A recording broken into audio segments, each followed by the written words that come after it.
Everything looking okay? Looks good. All right, sweet. Hey everybody, what's up? So, it's been a long damn time since I did everything covering a video game, but I really want to talk about this one.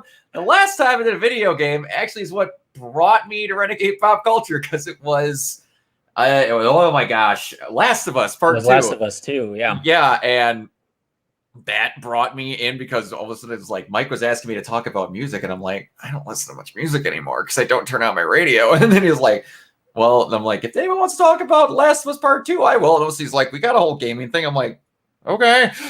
And then that brought me there. Yeah. So, and then I got into another, it's been a while. Like, I did not like Life is Strange 2 whatsoever.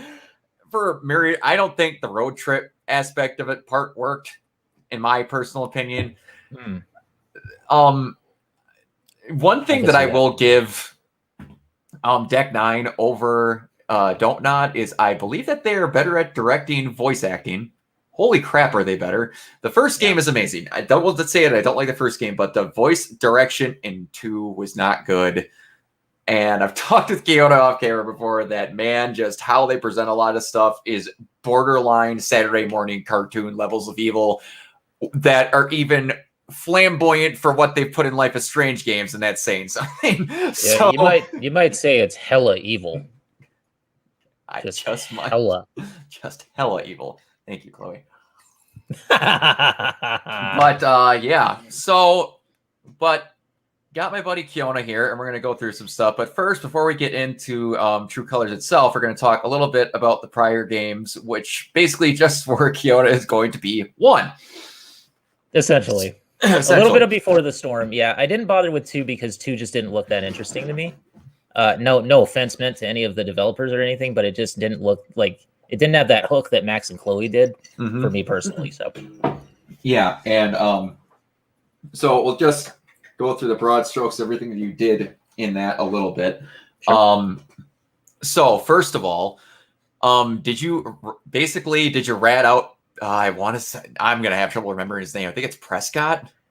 Yeah. Wasn't the it kid Nathan Prescott? Yeah, I did. I did rat him out immediately. Because it's like I'm trying to think. It's like there's a choice like that in this game. Yeah. That I'm like, how the hell did anyone else not do the other? And it involves Mac, which you probably know which choice it is. But yeah. Oh my God, Mac was Nathan Prescott 2.0, wasn't he? It was, except the skin, he was kind of understand him later on. Yeah. Prescott, you understand later, but I understood Mac a lot more. Prescott had a lot more going on in his life than anybody else. But did you? I screwed up my first time on stream when I was playing Life is Strange 1, and I got I believe her name's Katie, the Christian girl. Yes. I failed in saving her.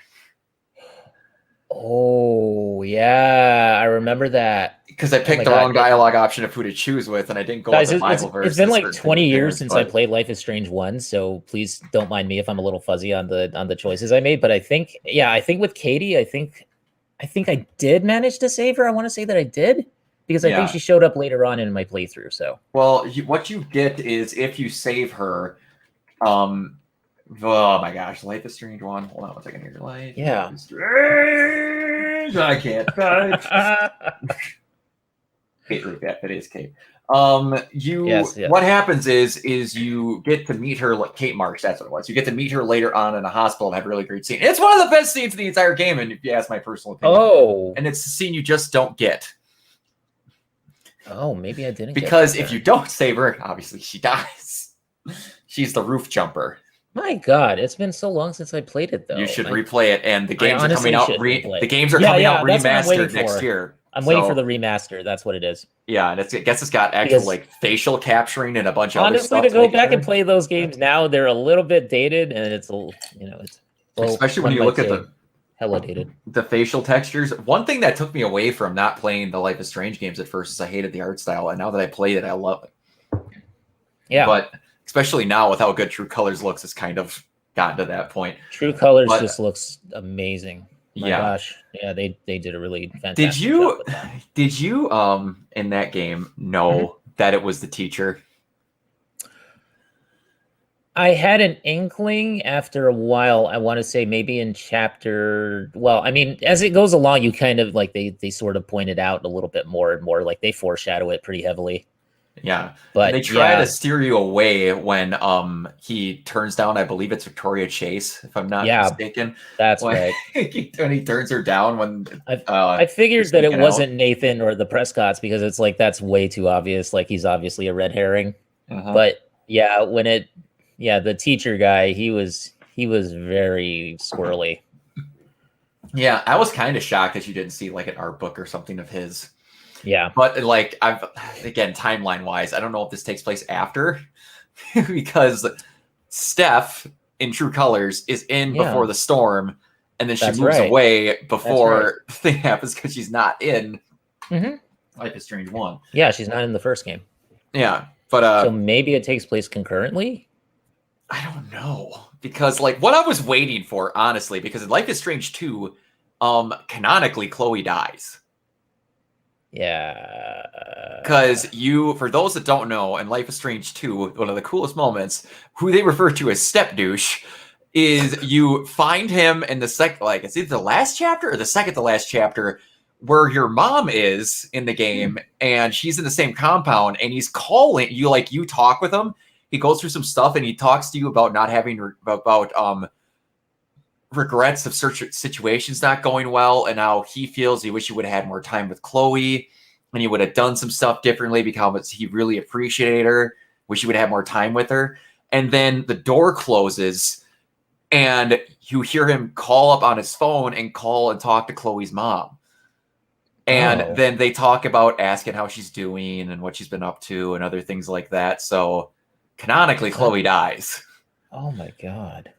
Which is why where I was like, I'm wondering about if I'm going to hear about like the hurricane that destroyed Arcadia Bay or something. Man. And then I'm sucks. No, it's like, yeah, it's yeah. Because when it got to care for that. When it got to the end of the game, I accidentally sacrificed Chloe. I didn't mean to.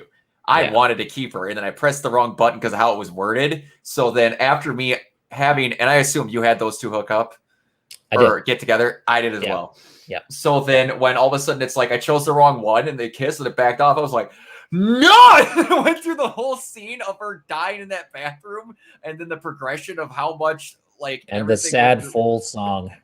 The sad song by Foals, the band. Yeah, I mean, dude, they really did push you into that ending though, because if you get the other ending where Max and Chloe just ride off, then the whole town is just destroyed, and you're just like, well, I guess that happened.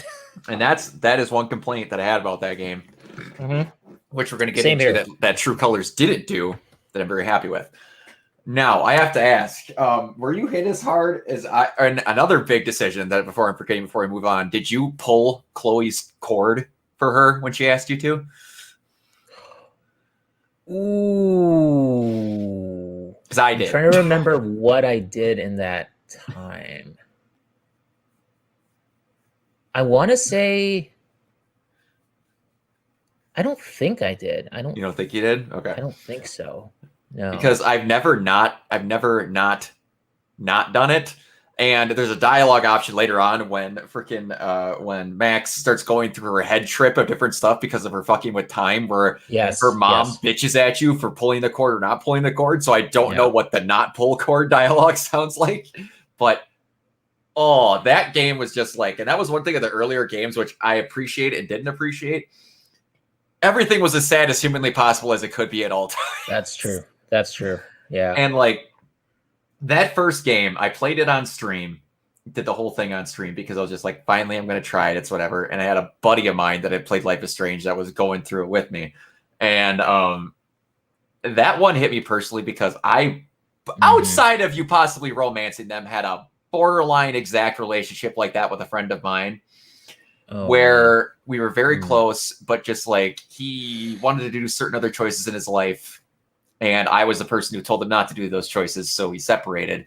And then I had a borderline existential crisis after that game was done. And I turned it off, turned the stream off. And I fought calling him for like 5 hours. I knew he wouldn't care about a thing I had to say, but I just felt like I had to check on him. Yeah, sure. and just like that was a crazy thing that it hit me exactly how it was. Yeah. And again, that is a thing that happens in this game yet again. That I was like, this is exact interpretation of a lot of stuff that's going on in my life. But in my opinion, it was done with a little bit more, what I want to say, finesse than some of the previous Life is Strange games have been. So, I felt that too. Going in as we start, we have Alex Chen, who's going to Haven Springs, Colorado, to live with her brother, who had moved out there for a purpose that she is not yet aware of, but he is living there. Yeah. Which I didn't realize in one of the previous, in the first, first episode, there is a thing that lets you know about something that would have taken away a almost complaint I had. And I didn't realize until I was going back through it to get the platinum that they plant a seed for something that I forgot about in one of the memory triggers. But you get there and right away you could see the vast improvements in like facial scanning and like just actual like dialogue and everything. Yeah, even in like even before you get to Haven Springs, like when they just show that the moment of Alex just talking to her therapist and stuff, you can tell just the facial animation is so much better. It is. And it's like part of me, it's just like I want Deck 9 to do all these games because they put a piss ton of work into this thing. They sure did. Yeah. I mean, what is Don't Nod doing right now besides this? I think they did Tell Me Why. The last thing they did is Tell Me Why. And they didn't they do Twin Mirror? Was it also them? Don't Nod last game. I think they did do Twin Mirror. Oh, and they also did Vampire. Was that what it was? The Vampire, Awesome Adventure of Captain Spirit, Life is Strange 2, Twin Mirror, and Tell Me Why. So yeah, Vampire. Okay, so they've been pretty busy. That's probably why it came out in 2019 on the Switch, 2018. So is that the last thing they had come out? I think besides Tell Me Why. Yeah, and then March 18th, Don't Nod went public to the year or next market of growth. And didn't they get like a stake was bought by Tencent also? I think there was something with that. Yeah, I think. So I'm curious to see what the future of their studio is going to be, what their workload is going to be from now on, because. And we're gonna have to see. Yeah, Tell Me Why was the last thing they did. I wonder if they're going to move up into mobile development or something. Man, I hope not, because they are good at what they do, and I want them to keep doing that. I want a Remember Me game. Remember Me remastered. Yeah. Remember Me. Why don't you guys remember us? That's not happening. That's not. But anyway, so we get into A side, which is basically a giant, which is what they have in all of these games outside of, I don't remember if they had it in Before the Storm, but I know they didn't have it in Life is Strange 2, but they had it in 1 and this one, where it's the go meet the people. Which is like when in 1 you literally walk down a hallway of every character that's going to be in the video game standing. That's at a pretty iconic sequence, honestly. That's like a pretty iconic sequence of her just listening to indie rock and just walking down the hallway. He's like, that's him, he's hilarious. That's her, that's him, he's a douche. I'm like, all these people are main characters. It's just like, and like you have, I want to say 7 characters in like this entire game, which I really liked because you got to know all of them really well. Yes. It was Eleanor Lathe, Riley, which I don't remember her last name, Mac Layden, I believe it is, Jed Lucan, Ryan Lucan, Steph, Charlotte, Ethan, Reginald McAllister III, Ducky, and then what's her name? The real estate, Diane. Diane, the Typhon representative. Yeah. And then Gabe. So it was like, you had this small cast that they concentrated on, which was another thing where they kept this game very concentrated, which is one thing I appreciated because it felt like I got more out of it. I think that's something that they should do. Really simpler is better when it comes to very complex narratives and things like that. So. And it's one of the exact reasons why I did not like Life is Strange 2. You got a new batch of 6 characters like every single mission, and I was like, I don't care about these people. No, that doesn't give you enough time to develop them either. So it's your choices don't carry over as well when you're like, that person, I pissed them off in 2. Maybe I should do something to fix it in chapter 3. But maybe they just took a shot and wanted to do something a little different from the first game, but then it just didn't really work out. Yeah, I have a feeling that's what they wanted to do. They also, that game is really long. But that we're not talking about that. I don't want to just rip. Okay, let's not talk about. Yeah. But that's my bad. One day I'll have a thing where maybe I retry because I still need to get the platinum on that game. But so you basically have them getting into or introducing you around the town. You get to meet Charlotte at the dispensary. You get to talk with Ethan. Did you rat out Ethan with Gabe? First game, no. First game, no? Okay. What does he say? I never did it either time. Well, I actually so I did not rat him out the first time. And so she just kind of goes on with her day, but she kind of stops for a second and she goes like, I wonder if I should have told him. Yep. That part I got. And then if you do rat him out, then Gabe goes, oh man, he's going to be in so much trouble with Charlotte. And then that's all he says. That's what he says. And then she goes like, well, he seemed to know what he was doing. So, take it easy on him maybe. And so she gets all nervous about it. And because she's like, I don't know how he's going to react because I didn't get that far in my second playthrough yet because I just got other things and then the PS5 came. So yeah, absolutely. But I'm assuming that he doesn't really I assume that things don't go as smoothly for you if you rat him out. Yeah, I don't know either because I played through it a second time and looked at everything you had to do to get full support at the end of it. And it was basically you can make it up to him in the third chapter.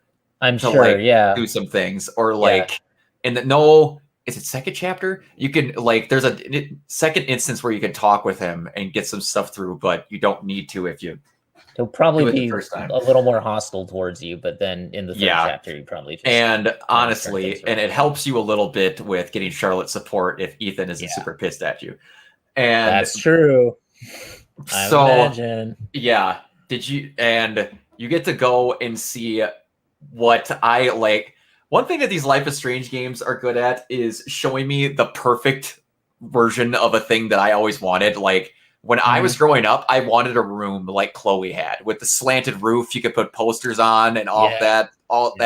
And then the awesome studio giant apartment, the David Cage-esque apartment that was above the bar with the sky roof that you could go up to. That's so awesome. Yeah. That was great. I would want a place like that. The whole it's super nice too. Setting of the game and everything is super cool and nice. Yeah, which I was watching a behind the scenes thing where they were talking about it, and all of them Deck 9's based in Colorado. So all of a sudden they're like, where should we base the game? Right here. We know exactly how it is, and that's part of why I think all the people, the small town talk. I am from a town of 3,000 people. The small town talk in this game is stupid accurate. And it was just to a T, where it's someone got in a relationship and it was just on the internet 5 seconds later. I'm like, yeah, that's small town. That works. Naturally. Yeah. One thing I have to laugh about as they're being introduced throughout this entire game, you have the interaction with Steph and Ryan at the store, where we're at the record store where they talk through everything. You get to meet them. And then Steph just leaves and immediately has your phone number. Every person you meet in that game immediately has your phone number, and you don't show you giving it to them. It's how excited was Gabe? Here's my sister's phone number. She's going to be really cool. Trust me. Yeah. That's totally what he did too. He was probably just big brothering it, Oh yeah. And freaking, oh gosh.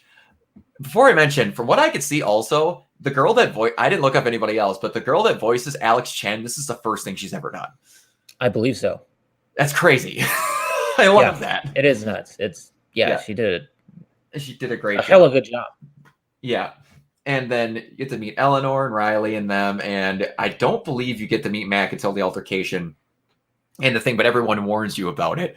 And then you get to meet the most classic small town guy that everyone has ever met, has lived there his whole life, Jed Lucan, who is just the father figure to everyone, who is just what is that dumbass doing now? Jed Lucan and his plastic beard. That is one thing. They don't know how to do facial hair. I will give them credit that they know how to do facial features and stuff like that. They improved it. Hair is great. Next thing you got to work on is that. The beards. Yeah. And you got the cool little scene where Gabe is buying the apology roses for Charlotte. A lot of cool stuff that would naturally actually happen is what I appreciate a lot about the game too. And instead he's keeping Eleanor in business on his own because of how much apology it that doesn't make a difference, honestly. The choice between the two different roses, it doesn't make a difference. Nope. It's just you get one for the other, and it's which I like little ones like that. But I do like that. Yeah, I thought that was interesting. I tried to do as many different choices in my second playthrough as I could, just to see what happened. But like I said, kind of that's like when the remasters happen. I'm going to do a full bitch Max playthrough where you're like, don't rat on Prescott, like totally be a jerk to Victoria, and don't apologize about it. Post the pictures, all that stuff. Oh, Victoria kind of deserves it. Yeah, and. But so, and then did you hear about the what do I want to say, streamer mode for this game? I have. Where they take out the music. The music is just not there. That's a little weird. It is a little weird. So how did they do that scene where he's doing like air drumming and stuff? How did they do that? There's just no music. He's just air drumming to nothing. It's just them in silence. Dead silence. Yikes. Now, I streamed it and got lucky and didn't get any DMCA claims because I did recently get an email from Twitch saying that they are actually working on a program to make it so that doesn't happen to their Twitch streamers. So they're working on it. That's good. I hope so. But I didn't even realize that was a thing. I just played through it, and then all of a sudden I saw someone was like, streamers get to experience this. And I'm like, what? A little sidebar to that, speaking of the Twitch thing, though, is like the Guardians of the Galaxy game.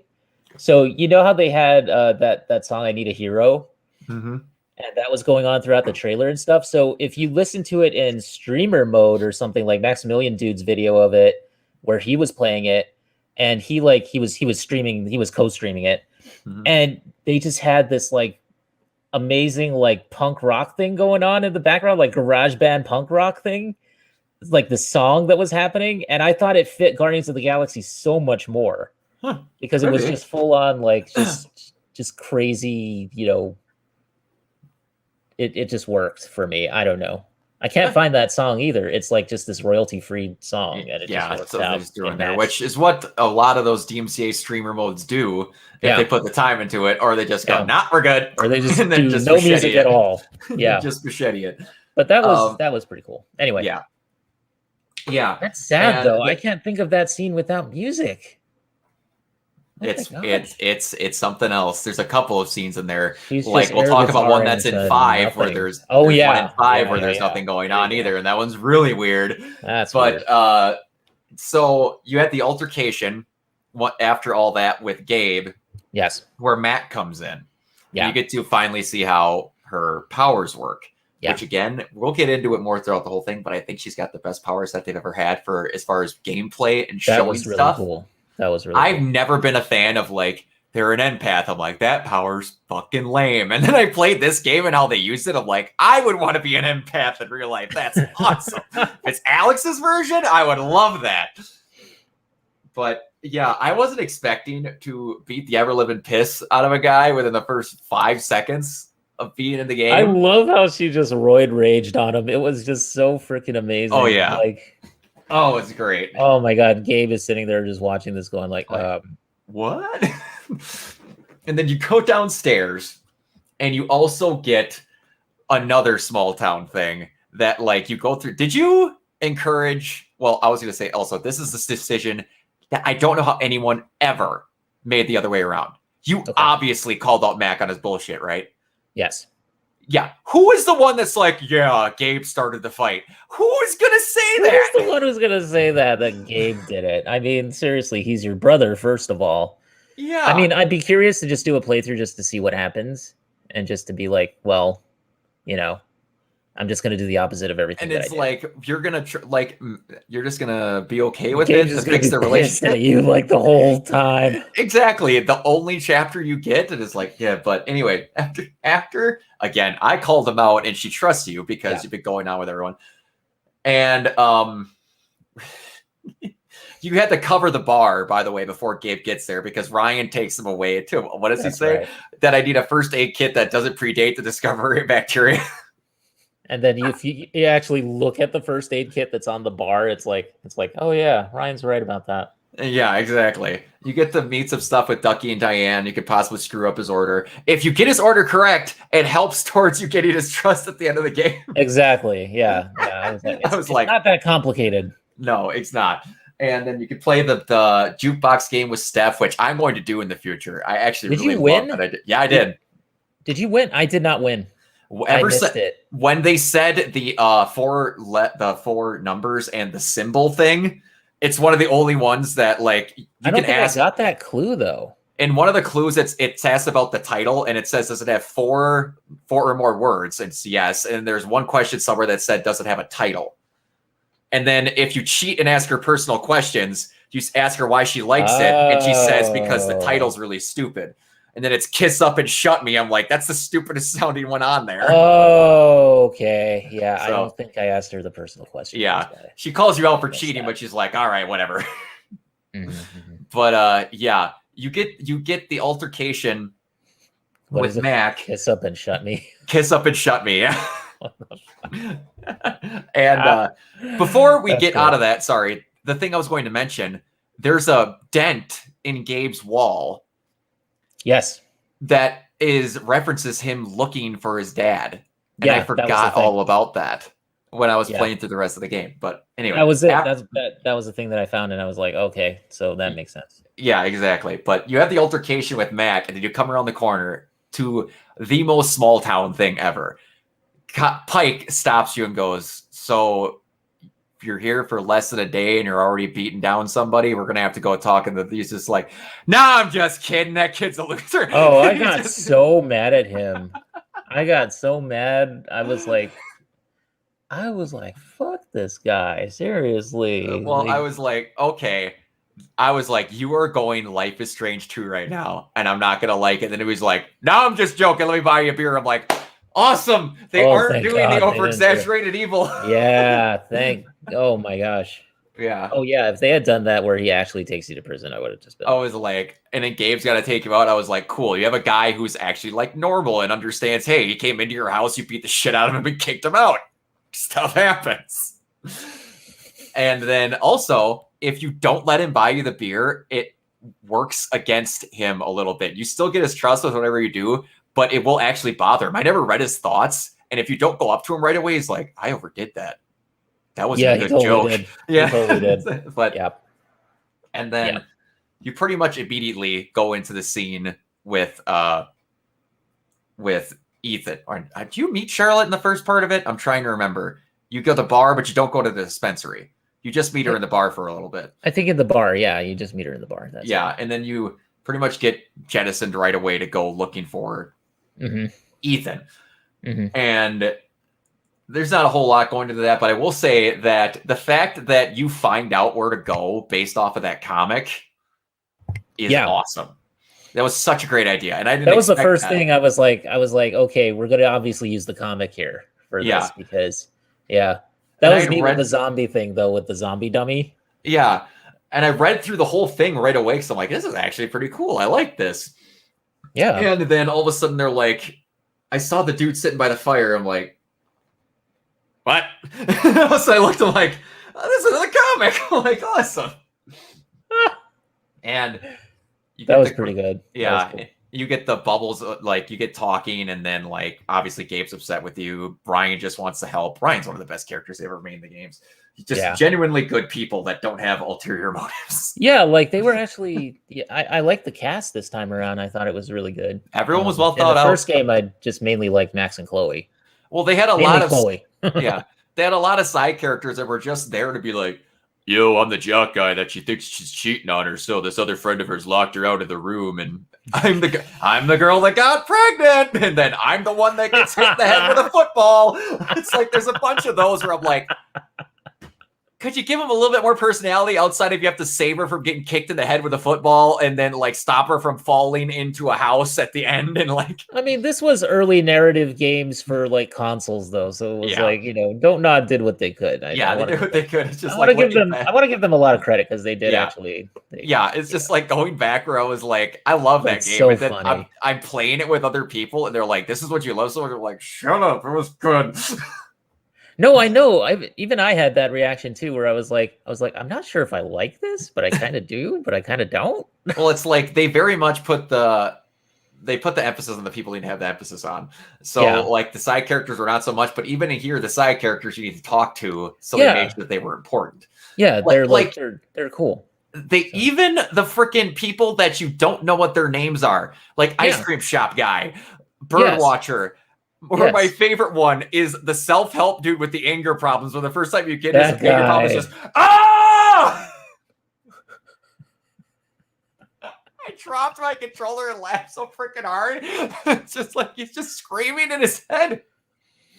I mean, I don't blame him. No, but I don't blame him at all. And then he's like, he's on hold with the customer service people or something, and he's like, I know I don't want to switch my phone plan. Yes. But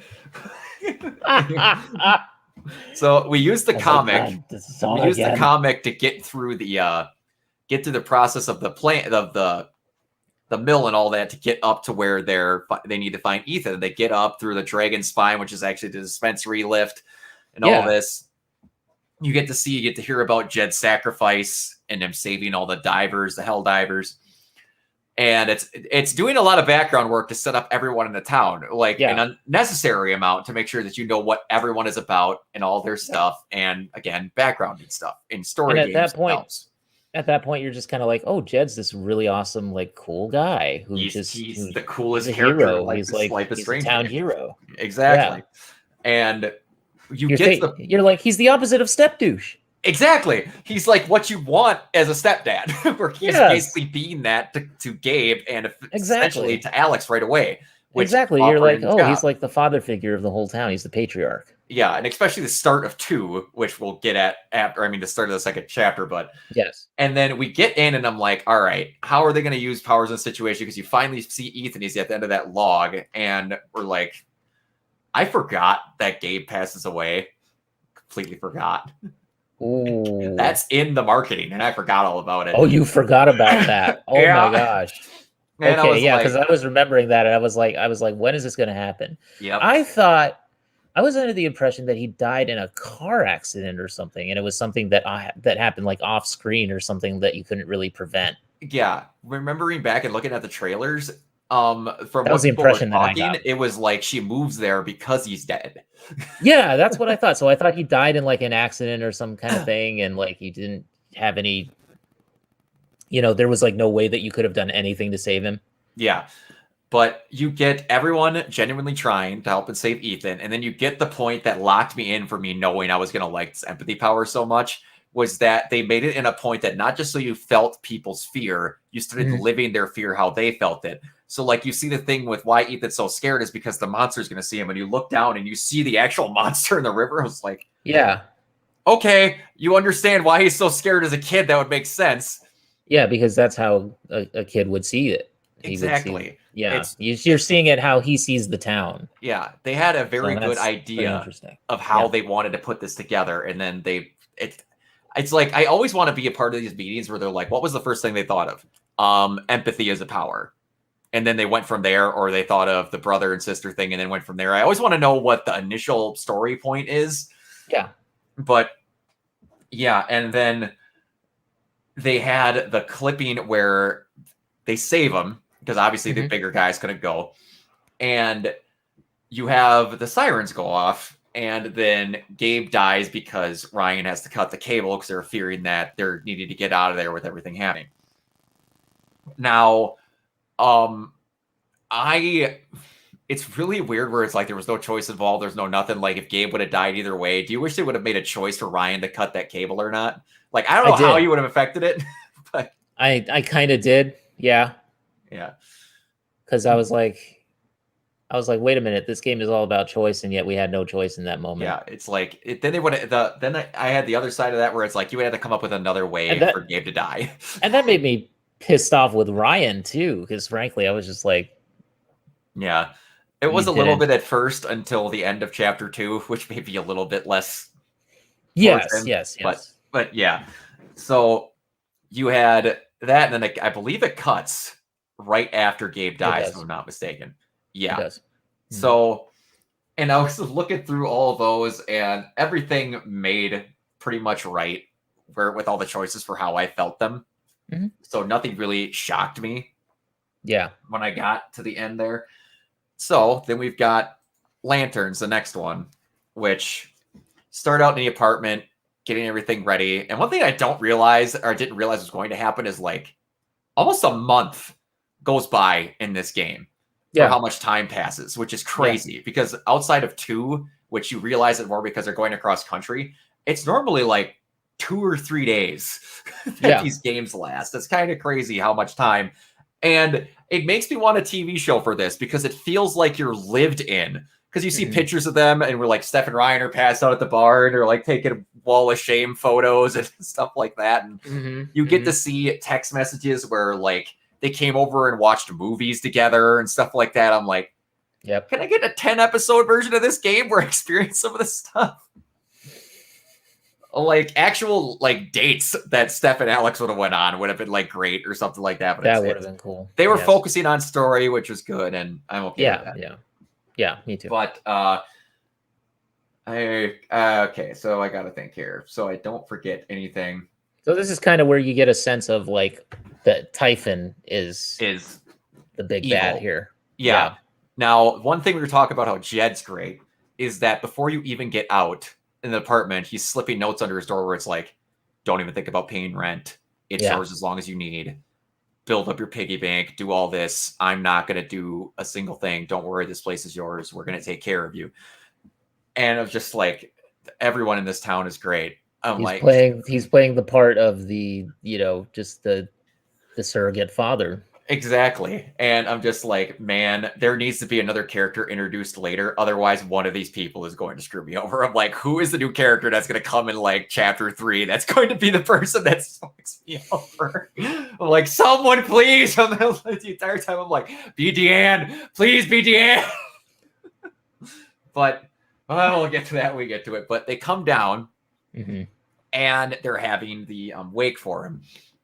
Oh, man. And everyone's doing great. You get to hear how close everyone was with Gabe.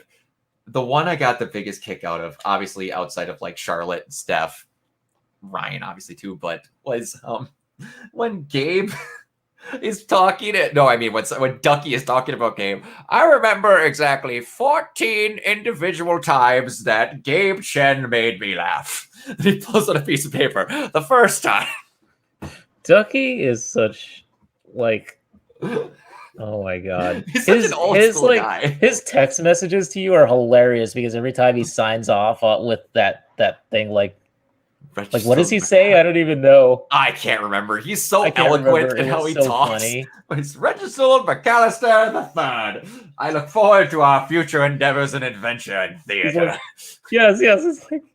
He's like, you may be shocked to discover that I was once in the play by... I was once on Broadway, and I played King Macbeth. I can't remember what he did, but it was something like Macbeth. But yeah, Ducky's great. And they go through all of it, and then it cuts back, and then it was like, and then I wasn't expecting to laugh during that, and it cuts back, and the 5th time. Picture in my head, you went through all 14 times in this awkward situation. He sure did. It's great. I have no doubt that he did. Yeah, and then it goes through all of it. They have the great memories, the speeding ticket on a bicycle. But then it obviously, which is what I was waiting for, is the moment where it kicks off in your quest of investigation, which is another thing that was kind of missing. It's the thing that I've decided I like most about these Life is Strange games. You're always looking into something. Yeah. And that was one thing that I think that if they don't have it, is missing somehow, because they're really good at these with investigating something. Exactly. Well, that's that harkens back to the old school point and click adventure games, which was what you had to do was just investigate things. And put the puzzle together. So yeah, and that's when I can't remember exactly who gets pissed off first, but it's Ryan. I believe it's Ryan that gets irritated right away, and like Jet senses it, and they're trying to break it up, and he says takes about the call, and then Mac is like, no call was made, and then or I didn't receive one, I should say, and then you get a choice to back up Ryan or not, saying that you heard the call, and I, trying to be honest, said I heard about the call, but I did not hear it myself, and that fucked me for Ryan's support at the end, even though I did everything else right. But yeah, and then that goes through it, and it spills into a whole cavalcade of them being pissy with each other, and then that's interesting. Yeah, well, I think you get it either way, because the second time I played it, I said that I heard the phone call, and he's like, if you called me or not, I didn't get it. I'm not trying to make accusations. It's whatever. And then the one weird thing that I never understand is at the end of it, like everyone gets dead silent, and then Ryan goes, what? I didn't kill him. And then I'm like, oh yeah, he still feels mad about the whatever. And then that's when Matt gets to yell at him for the cutting the cable. And then Alex runs off, and then it starts to be where Steph is the ace best character in the game. Where immediately seconds later she's just like, all them downstairs, fuck them. You did not deserve that. Fuck all of them. It's like, good. Thankfully someone else realized that was not shit that needed to be happening at that situation. And did you beat her at foosball? Okay, so the first time I lost, and the second time I won. I'm the opposite. I tried to beat her the second time again, and I couldn't. The first time, I literally tried to lose, but she was not scoring, and it was bouncing in on accident. And then as she started doing the sorry into girls, I'm like, if I can work out a relationship between Steph and Alex, I'm gonna try. That was the thing. That was the thing that screwed me the first time, was that like just that moment. But the second time I got her. Yeah. And their great moment with the sadness. And again, when I lost, I was so mad at her. I was like, God damn it, Steph. It still works. And honestly, the only thing that changes is the post online where she's like, you need to work on your foosball skills. That's about the only thing that's true. It's not a huge deal. Yeah. She was just so smug about it. She is so smug about it. And that's one thing I appreciate, because you could go from the jukebox thing to that, where it's like they're always competing, and it's natural chemistry. Yeah, it is. It's everyone in the thing gets along incredibly well. Katie Bentz, by the way, shout out to Katie Bentz for doing that voice, for doing Steph, and the motion capture for her as well. She has a playthrough of the game as well, if you want to. She's aces. I like Katie Bentz a lot. I found her through, I think, Brianna White, through Strange Rebel Gaming, who was doing the Aerith voice actress. Oh, okay. Who was playing Final Fantasy VII, the remake, and then she just raided everybody into Katie Bentz's stream, and Katie Bentz was just having like a crazy night when she was playing. I don't remember what she was playing, but she was just like such a fun personality. So definitely matches Steph. Definitely. Oh yeah, for sure. Yeah, and she's getting her own DLC next Friday, which I'm looking quite That's forward exciting. To. Yeah, I know. I have it already. So I mean, I paid for it. So yeah, absolutely. Which I'm not going to risk streaming it, because it's about her being the radio DJ. Year before it happening and giving out D&D advice. So I'm terrified. I'm gonna get. I'm so curious to see what that's about, though. Like, I don't know. It's just stuff before then. So it's going to be like you hanging out and doing stuff with Gabe and Ryan. So like, I'm quite excited about that. Yeah. Get more stuff from Gabe. But who did you choose when you went back to the shop, obviously, to talk with Steph? Did you choose Kravis or the other guy to be the or Stormrider to be the LARP boss? Ooh. The undead guy or the lightning guy? Lightning guy. Lightning guy, so did I. So it's like, I just figured it would look cooler in art, and I didn't think it was going to be the thing. I didn't think it was going to be a full like Thor-ish. Yeah, and that was cool. Man, that was something really else. Good. Like I said, these are the little things where it's like none of the other games had this. Like the first game had that fucking bottle finding mini game, which made me want to blow my brains out.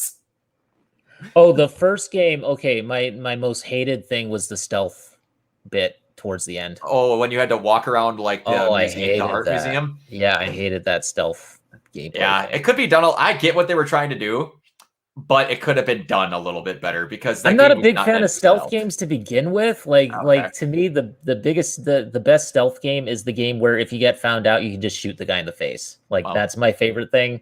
I Gotcha. don't like stealth games where it's like, okay, they find you and it's an insta fail. It's Gotcha. To me, it just bores the hell out of me. Gotcha. But yeah, not much else happens in this outside of you can go visit with her. Did you I can't remember if that's in this episode. I believe it is. Did you tell her to take the money from Typhon? Charlotte? No. So, I did not, because I was like, that's hush money. No way. So, best part about that helps get her support at the end. I'm sure it does. If you tell her to, because she's like, okay, she's looking out for Ethan. Yeah. I can see that. In the end, even if she tells her to shut up, that brings in later on, and Diane mentions it at the end. She's like, "You can't say anything," and they literally put them all in order to have this dialogue of your choices, where the other one tells the next one that tries like not siding with Alex to shut the hell up. I see. It's awesome. But yeah, the first time I did not, because I was like, no, fuck you. You have a job, and the rest of this town's going to support you. You are not going to need to want for anything, Charlotte. Yeah. Everyone's going to care about you. I'm like, I, as a character, I'm going to do whatever I can to support you because you're great and Ethan's awesome. And yeah, so then it's basically you have the celebration at the end then for Gabe, and they light all the lanterns off, and it has one of the no crap. I've totally forgot a moment where you actually get to see her first bit of actual good emotions with Ryan, which has made me not so pissed at Ryan when you see him off, which I was the entire time, like ever since everything that happened with Kate in 1, anytime I see someone in a possibly suicidal situation, I'm just like, hey buddy, how we doing? You're going to step away from that ledge right now, and we're going to talk over here. Like, what are we doing? Come on, man. And he's just like, I killed him. I did all this. And like, the best part about that, her power, is that people that are really emotional, and you and me can fall into that, you never focus on happy emotions. So like, even Alex, who is just like, okay, this is what a happy emotion actually, like an extreme happy emotion feels like, and she's just sitting there like just overjoyed with all of this and experiencing. I think that goes in general for like intelligent, incisive people who live life and who like can see like what's going on and like and understand it. I think that you kind of do focus on the more negative emotions because those just come at you stronger. And the positive emotions are more fleeting anyway. That's what I kind of think about. Yeah, so the game got it right. I mean, absolutely. She didn't even know how to process it. She's like, "What is that?" She's like, "What is this euphoria?" And when you go through the situations later in the game, it kind of understands it's like, that's why she would never have anything positive in her life. Because like if you read the old text messages, like one's about crashing on some girl's couch, one about some dude who's like, I'll buy a beer. He's like, no, I'd much rather have sex with you again. I'm like, and then call was blocked. And like all this other stuff is just like, oh my gosh. Yeah, she went through it feels way too real. It's too well done at certain points. It's really, really, like relatable. That's writing. That little subtext stuff is a whole half a game worth of detail. And it's optional. You don't even need to know. But if you really want to know, it's in there. Like exactly. That's one of the first things that I do when I play a game is like I go through like, oh, okay, let's go through the phone logs. Yep, exactly. And I was just like, I didn't know if people wanted to see that on stream and stuff like that, but I'm having a fun time just reading through it. And it's just and I have to remember if that is in this one or I believe that during this was when I can't remember if it was during episode 2. Is episode 2 when Eleanor has her moment, or is that in 3? I believe it's in 2. I think it's in 2. I broke down crying on stream. I totally 2019. lost my grandma who had been suffering horribly with dementia. I'm sorry. And it's all right. She died peacefully, and I got to be there with her when she passed away. So it's just it was about as good as it could be. And experiencing how they show what dementia and like the other term. Crap. Alzheimer's, thank you. Alzheimer's, dementia, how they show where like literally in their head stuff is just missing. Yes. Like the cash register has the thing busted off, the close sign, the lettering's mixed up, everything the clock, is jumbled. Everything's jumbled.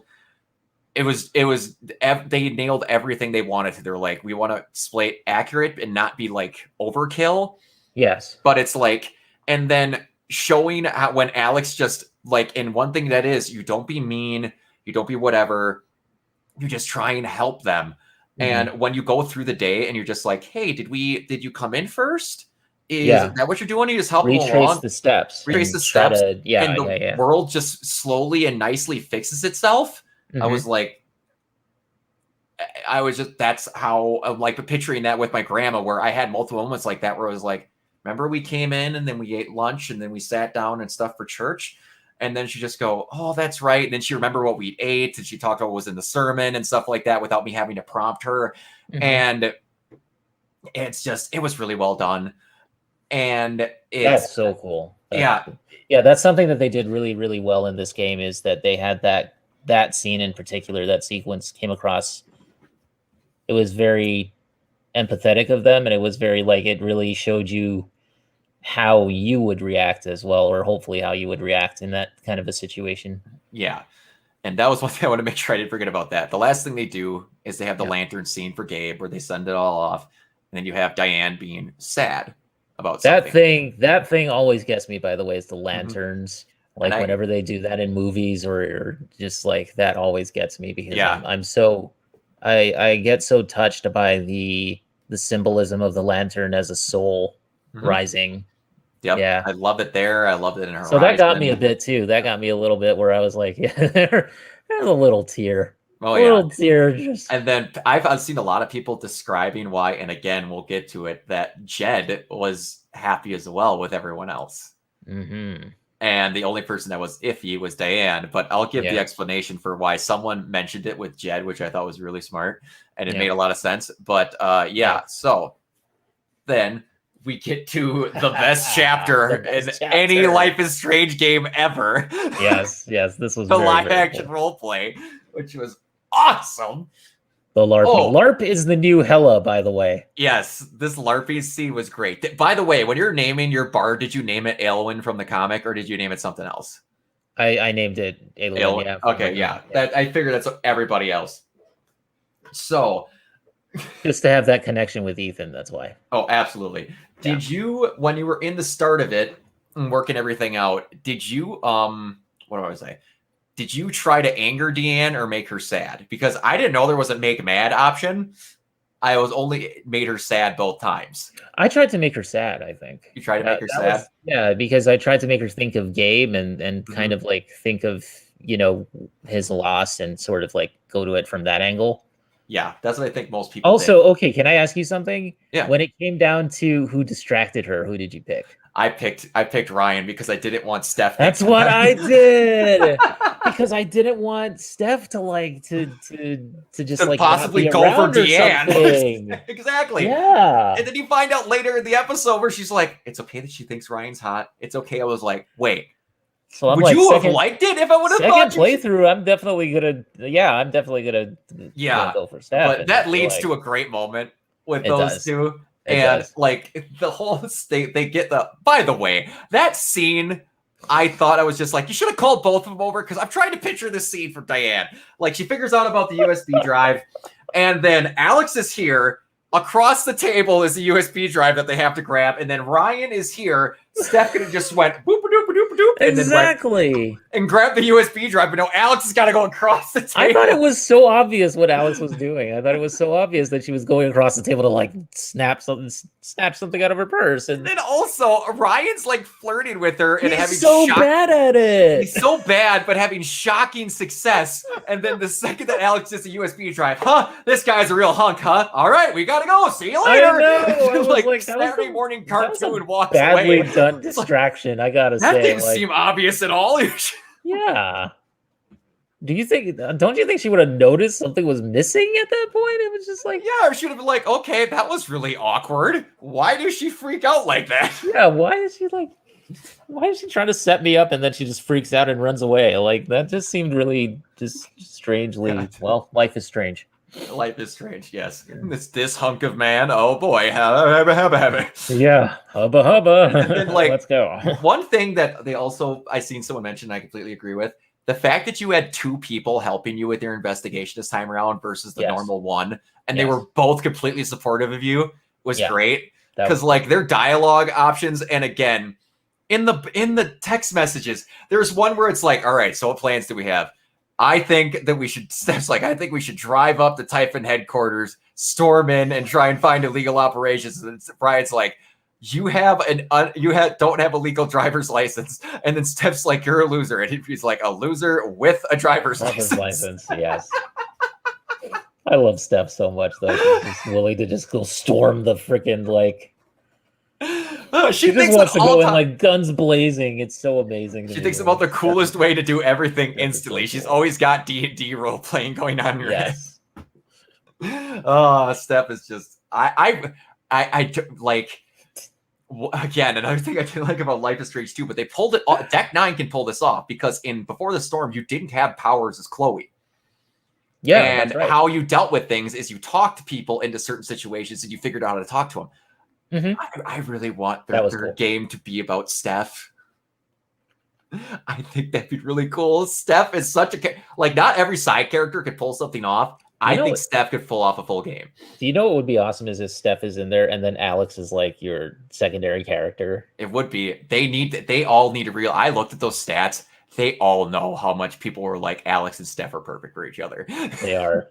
I mean, like, Ryan is not a bad person. Ryan is really cool too. Like, I was like, this is kind of a Sophie's choice in a way. Yeah, but it's the dorkiness of those two. Yeah, that got it to me because Steph is into role playing and stuff like that, and Alex is fully able to be a dork and like fake that she's stage diving or playing in a rock concert with her brother. How amazing is that record store that they have in the town? It's perfect. I mean, it's not only is it a record store, it also has like there's a cat that walks around in it. There's a radio station. A radio station in there. There's like drums. There's full-on instruments. There's like comic books in there. Yeah, there's a listening station with a nice leather chair, and it's just it's the perfect version of a small town of what you want. Yeah. So, did you get knocked out at all in the battle going off in there? Okay, got it. And I was always searching for items and stuff. So, like when I went to the record store / magic shop, I was like looking for the items that you could use against the troll and everything. Yeah. By the way, Ryan as all the monsters was great. Oh my gosh, that choice was just off the chart. So when that thing started, I was like, all right, it's gonna be like we did the battle, and it's gonna cut to later in the day. It's gonna go more important stuff. Then when all of a sudden when Ryan shows up as that wolf, and I hear music start playing, and it turns to a sideways view, I'm like, what the hell is this? What? We had to actually fight him.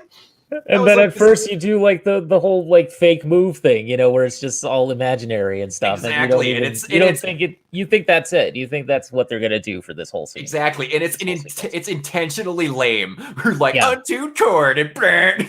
And like you find other spells and all this other stuff. I was stocked. I was loaded for bear by the time I got there. But the problem was I didn't realize what was all gonna be in the Magpie Emporium. And I fought the snake and killed it. And then I went and talked to Ducky.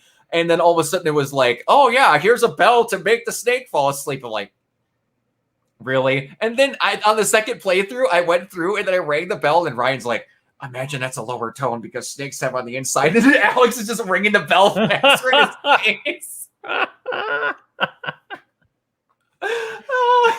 Alex is like, shut up, you dork. Like, dude, we're role playing. Stop being normal. You're a snake right now. He can't help himself. Yeah, and and then this is where an important decision goes in before we get anywhere. Did you tell Riley about Eleanor's condition? No. That is a thing that will screw you with Eleanor if you tell Riley. Okay. She will not support you if you tell her because she considers you trustworthy. Because if you don't tell her, Riley moves, but you see Eleanor going out of her way to contact like doctors and other people to try and help her situation, but also see her asking repeatedly how Riley's doing and stuff like that. So she's making it so both of them can still go on because she feels terrible if you stay back that Riley didn't go to college and all that, which Riley's fine. And yeah, but anyway, I totally forgot to mention about the choice with Mac back in 2. Yes. Did you believe him right away when he said that he didn't get the call? No, exactly. No. Like, Mac is one of the people where I expected to be, he was a town douchebag that did something wrong, but then you realize that he's being pressured by Typhon. So I was like, okay, so he's not a bad guy. He's just can be a douchebag. He's a real douchebag. Yeah. So, and it's just like a very insecure person. Very insecure person. And like, he wanted to skip town. I was like, bruh, you want to look any more like you're guilty? Yeah, seriously. I did make him and Riley break up, though. I did every time.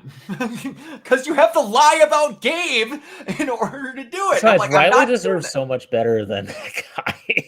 Exactly. And like, I'm sorry, but you can hear some nice phone calls if you actually listen to all the logs. There is some actual cute phone calls and stuff, but it's just like, Riley's amazing, and she could get something else. And at the end of the game that I played both times, Riley did find somebody else, and they're at the Black Lantern. Weird. Okay, because I didn't get that Okay, I got a crappy ending. That's my one thing in my playthrough is I got a crappy ending. Okay, we'll get there. Well, we'll get there. But yeah, you get the choice with Eleanor, and the first time I did tell Riley, and then the second time I didn't because I knew exactly how you had to get full support. But then we get to the Magpie Emporium, where Steph. Oh, also going along, my actual favorite set of people were the couple that don't know that they both like each other. Yes. Because that is my ever perpetual nightmare. I was like, this happened to me so many times. And at some point, I'm like, Alex needs to have the option to just tell them to go have sex. And she does later on. Yeah, she does. Yeah, she does. But I love that. I love that. You go to the Magpie Emporium, and then Steph is in there looking gorgeous as ever. And it's like, he's got spells written where the books are. Valkyrie's looking awesome, and she's got this stuff set out. And I stupidly didn't buy the troll dust, but I beat him anyway again because I had pretty much set to heal and whatever. Yeah, I got the troll dust. I was like, definitely getting the troll dust. I got that the second time around. But you go through and you emotion like check on Steph, and she's like, "Shut up! It's okay that she thinks Ryan's hot. You don't have to be upset about this." And I'm like, "Steph likes me." I'm like, what? And then you read her and you offer your hand in marriage. And and then she's like, and all the associated benefits. And Steph just looks at you, and Ethan's like, oh shit. Like, somebody did something on Twitter or something where they posted about Steph and Alex and their relationship and how Steph gets so flirty with you, but as soon as you flirt back, she doesn't know what to do. She was just like, wait. She actually is like understanding what I'm saying. Like, reciprocated. It's reciprocated, exactly. And the best part, and it's what I used on my Facebook for that Game of the Year photo, when you walk out and Ryan does that wink, and Steph's just like, where is this coming from? Yep. Oh, it was awesome. And oh man. And the fact that how well they play into this, like everyone in the town, outside of the one idiot that was on like the message board for the whole town. Oh yeah, that's like, go Theodore! And everyone's like, who are you killing, buddy? And all this. That dumb guy who's like, what has everyone talking about? Yeah, and what's the town like this? Yeah, and you get to talk with Ethan at the dock at the start of this, and you get to be again very honest with him. Yeah, where he's just like, everybody works so hard, and what I'm going through, like how I feel. What if I don't enjoy it? She's like, you don't have to. Yeah, no one's gonna be mad at you, dude. And it's not like one of those gameplay situations where you have to fake him into being happy about it. You just have to, but like, could you at least just try? And then he's just like, yeah, I guess I'll try.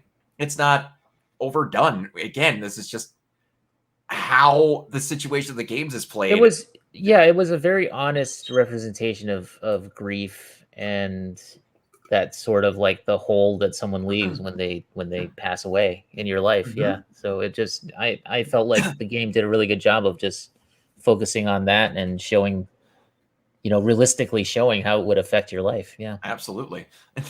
And then after the magpie shop, you get to fight the troll who has the last soul jewel in a freaking wrestling belt.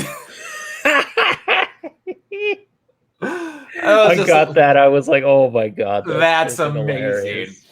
And you can convince him what the troll does to get it out. And you can convince him to say nice things, which he shockingly says.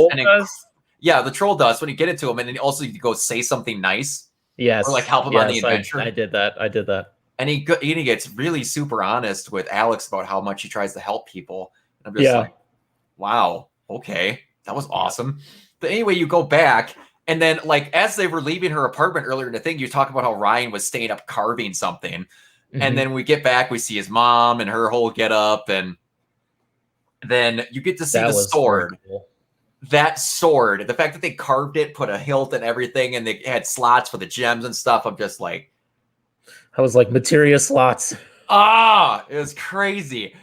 And then all of a sudden you get the pure joy radiated out of him. And then it turned into like Dragon Age Origin, like Dragon Age Inquisition of like, okay, this is great. Like every single role-playing game I've ever played. Like it was, yeah, I see the Dragon Age and I see like Final Fantasy in there. And just like, it was then so I'm like, okay, who have we not fought yet? It's like, it's not gonna be Ryan again. And all of a sudden, like, it's gonna be Jed.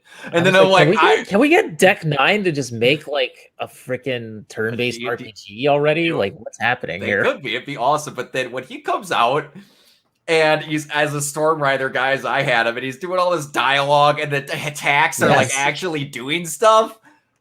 I'm like, this is nuts. They did not need to do this. They did not need to do it. And but, I mean, just to show how Ethan is seeing everything, it was just that was it's super great. Cool. And again, that's why empathy has been the best power they've had, in my opinion. Visually showing, outside of just having scenes where like you get to have the stuff with Alex and Chloe, like I said, pulling the plug and like redoing situations. Yeah. Visually, how they represent it in here, in my opinion, is the best they've ever done it.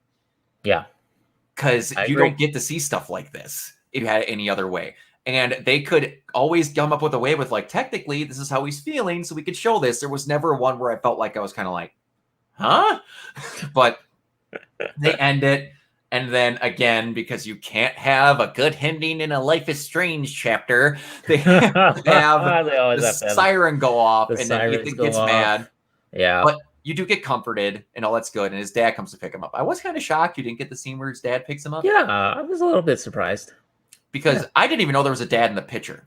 That's yeah. That kind of just happens. And I don't know why I thought this. For some odd reason, I thought that Charlotte's other half died, or just was like gone. Yeah, because it seemed she didn't mention him.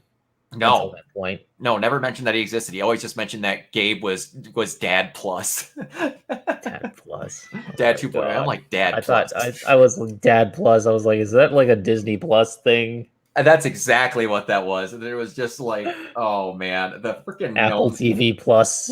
Yeah, and then there was plus. Everything's a plus now. Yeah, and like the puns and everything they did were great. Oh yeah. And Jed being the villain. Heavy foreshadowing. Heavy foreshadowing. Where I was kind of like, yeah, wow, he could sound really evil. Deadpool should have just come on screen and been like, yep, and it's right by a heaping helping of foreshadowing. Exactly. But and then you get the first really, really heavy scene in this one. And I mean, like, heavier than watching Gabe die. Like, this one came out of freaking nowhere, in my opinion, because you go and visit Charlotte. Yeah. And she's like, yeah, it was really great, you helping with Ethan, and he thinks the world of you. She's like, no, I needed that as much as him. And then she's just upset. And we're like, cool, we're going to see into her emotions and do whatever.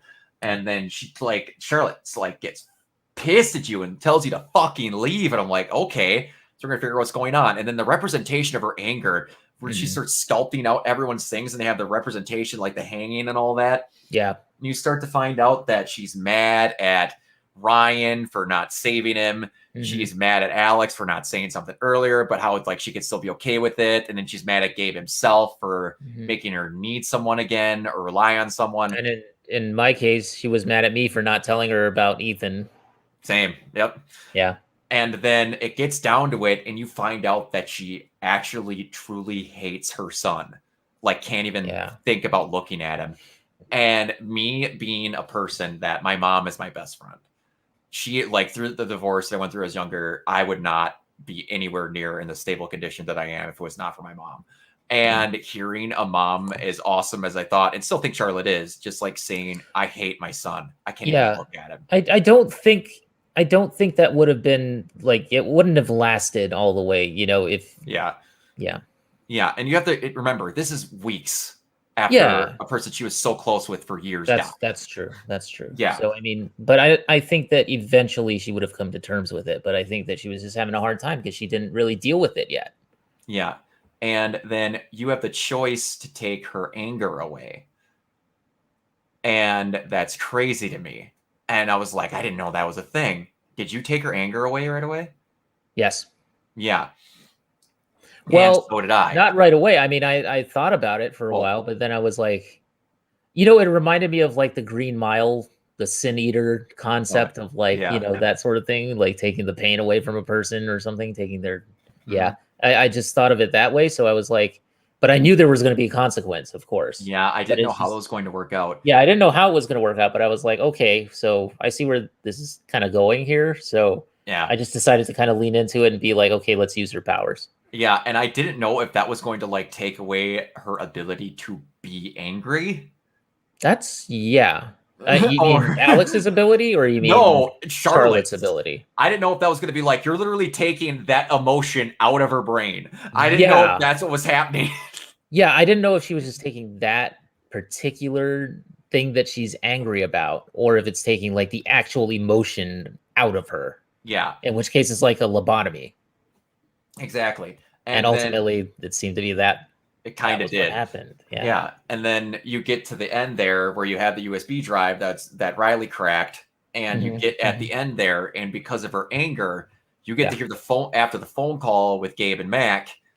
She has an outburst where the other two take off. Now on the second one, I didn't take her anger away on my second playthrough, and then you got to do the whole investigation with Ryan and Steph there. It's basically the same exact scene. Oh, interesting. But again, that what I want to say, explosion from Alex is another thing that ruins Ryan's support. Interesting. Steph, no matter what you do, will support you at the end of that game. See, I thought that was dependent on whether or not you chose like Steph or Alex, or Steph or Ryan to distract Diane. Nope. So it's really based on going back through it. Nothing you do will ever make Steph distrust you. Steph is 100% guaranteed trust at the end of the game. So she really likes Alex. Yeah, exactly. Like someone put in the game fact sheet where it's like, which means equals best romance option. Exactly. And you go through everything, and then they find out about the Ray explosion, which is a cool little thing where I was like, they need it. Well, I was like, why couldn't they delay it? And then in my head, I'm also like, okay, why did you delay both explosions? Did you listen to every single message? A good chunk of them, like the pizza delivery, like the pizza delivery and the chicken, like ordering the chicken thing. Yeah, that was freaking funny. Yeah, he's just like, okay, fine, give me the damn fries, whatever. Yes, all that was great. And yeah, so we got through that, and then probably the second shortest chapter, which these last two were really short. They clocked in at just barely over an hour. They were. Only complaint, I wish the last two chapters were a little bit longer. Not Life is Strange 2, because those ones border on like 3 hours. Oh, no. Yeah. But these could have been done doing a little bit longer. But in this one... 4 was a short one. I remember that one. Yeah. Because it's basically just the festival. And if you don't do everything, you're not going to see everything. Mm-hmm. And in here, your basic choices are who you're going to give your rose to, help the bean counter, talk with Jed and the singing and all that. But one thing I never even found until after I tried to look up the stuff for support. Did you do anything with Ducky in chapter 4? I did. Okay, so you found him in the bar? I found him in the bar, yeah. Okay, yeah. I never even realized Ducky was there, but I thought it was kind of weird that after the stats came up was like went and spent time with Ducky. I'm like, what? Like, where was he? And then he was in the Black Lantern feeling hanging sad out in about the his bar, ex.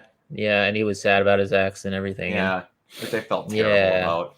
Yeah, and then his message, like what he says is that you remind me a bunch of, I can't remember his ex's name, but not in all of those, but in the simple fact that you took time out of your day to try and make someone's day a little bit less worse.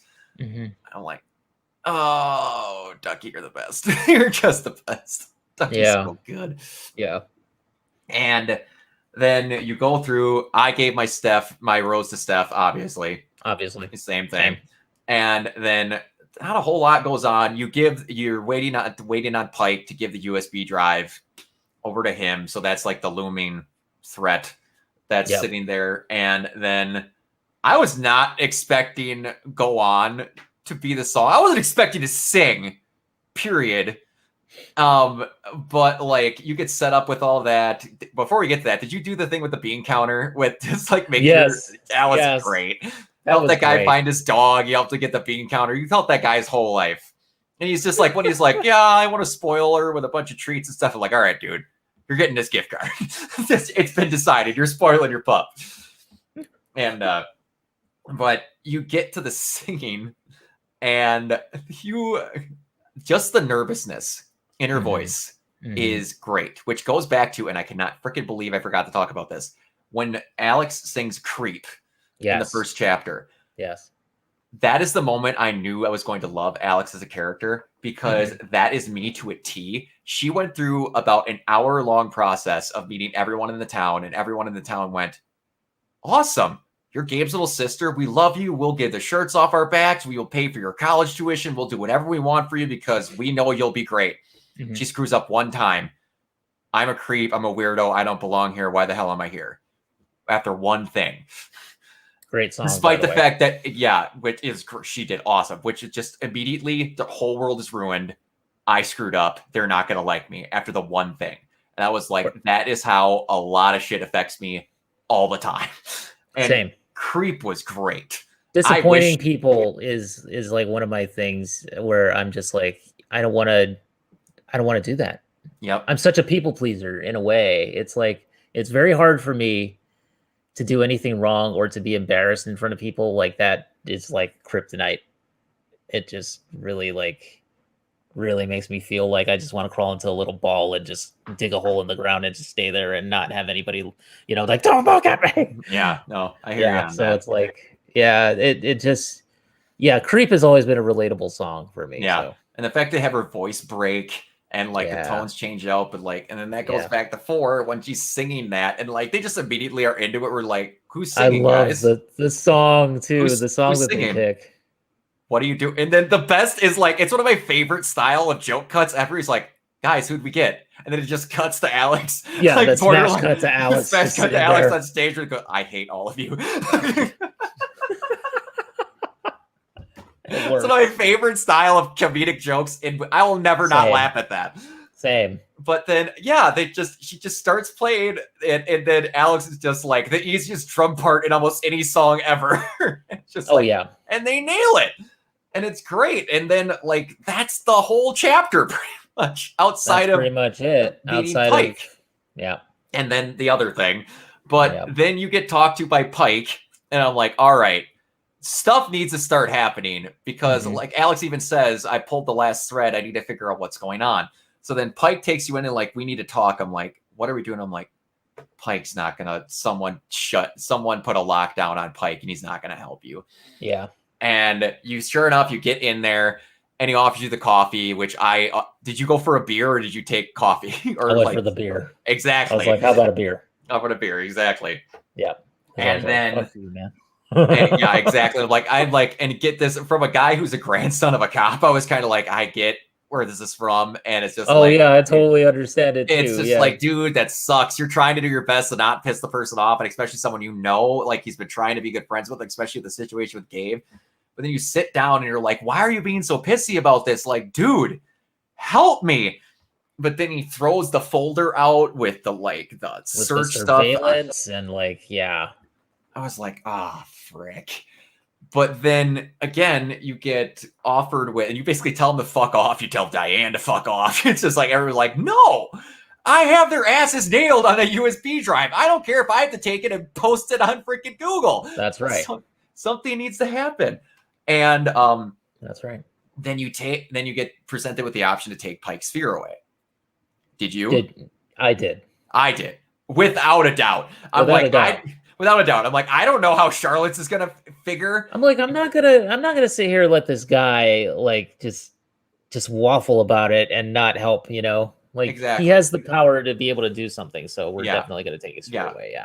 With Charlotte's stuff, like you get to see her kind of be a zombie at the end of the festival. Yeah, I was like, okay, with Charlotte, it's a little more questionable what you did there, but I think with Pike, it's absolutely not. Yeah, he's scared because he thinks he's gonna lose his job over this, or that he doesn't think they could win. And I'm like, dude, do the right thing. But I would be curious to see how it plays out if you don't take his sphere away. Exactly. And this is one of those things where it was like 1% in 99 when you look at those. Yeah, when you look at the thing, it's like it's obvious what people chose. And exactly. Yeah.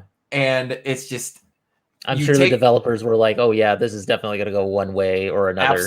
Absolutely. Because they're just like, but I think how they tried to do it with Pike is have the obvious setup to where you see how you basically zombified Charlotte by taking her anger away. Yeah. And you don't know what would happen if you did it with him, where he might be too gung-ho and ruin it. Yeah. Maybe was what they were going for. Yeah. Is it a Batman the Animated Series episode situation where Scarecrow took his fear away instead of giving him the fear toxin, he gave him the anti-fear toxin? Yeah, exactly. And then he just started getting all reckless. Yeah, exactly. It was just like, maybe it could be. And well, I don't know, but yeah. And then you cut back to your apartment where you're like, everything's done. I don't know what to do anymore. I just have to hope for the best and hope this works out. And then you get the note from Jed to come talk, and you get changed and all that. And and of course you have the moment with Steph that happens after the singing. Yes, exactly. Or whoever you choose. I guess if you choose Ryan, then you probably have the moment with Ryan. You have the moment with Steph where you meet up on the rooftop and you talk about your relationship and where you want her to move. I picked her to move to Salem. Where did you pick?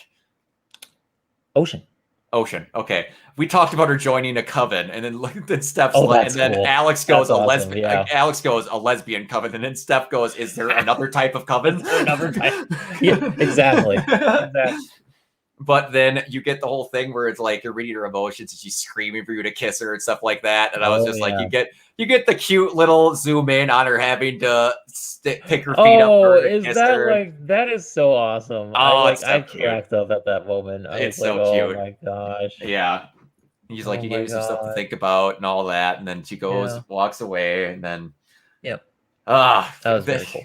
Go ahead. And then Jed wants to talk. And he's just like, all right, so you had a more fun fall festival than you were expecting. He's like, you saw me get arrested. And he's just like, yeah, there's this and that. And Typhon's guilty. And there's another explosion. And all of a sudden he's just like, and then he can admit, and he'll admit that he knew about it the whole time. And you get pissy with him. And then he's like, Typhon's a devil that's ran this town. And I'm sick and tired of hiding their secrets and all this. And then you go to the mine. And I'm just like, did you message anyone? I'm like pausing and looking at the text messages and all this other stuff. And I'm just like, oh man. And I'm starting to get I was literally felt like there was a hole boring in my stomach. I was getting so churned. And all of a sudden we're going there.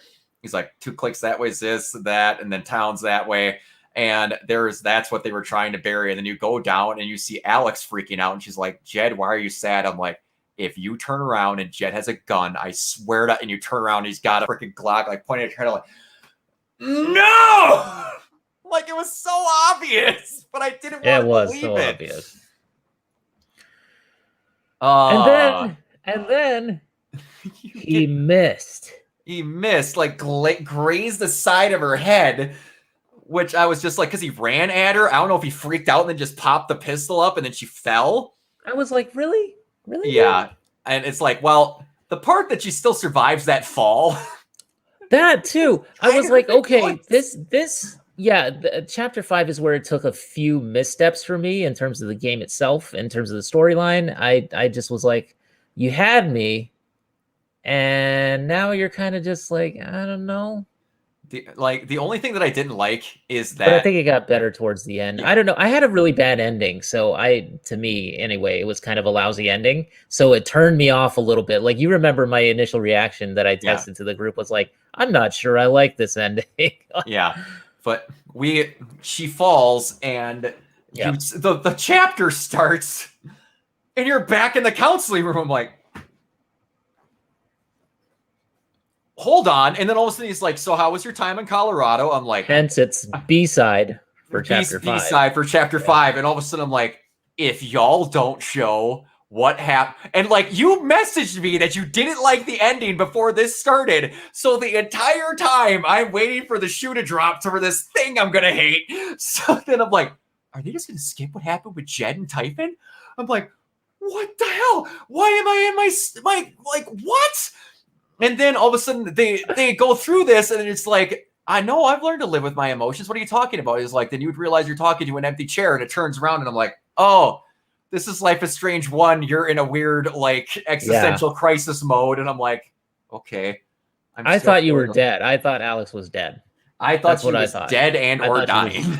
Dead or just bleeding out, and just like this was it. I was like, if we're living in the afterlife and Typhon doesn't get caught and Jed just walks away, I'm legit gonna say this is the worst game I've ever played. I almost thought that they were gonna switch it to Steph or something. Like, I thought they were gonna do Steph a whole has to come find you, or Steph or Ryan have to come find you. That's what I thought they were gonna do. That would have been ballsy.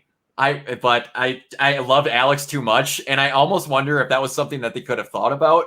Like, if that was an alternate where Steph and Ryan then get Jed, if you had the option to have Alex die, that would have been nuts. I mean, I wouldn't want her to die, though. Well, I know, but it's like, if you screwed up, Alex died.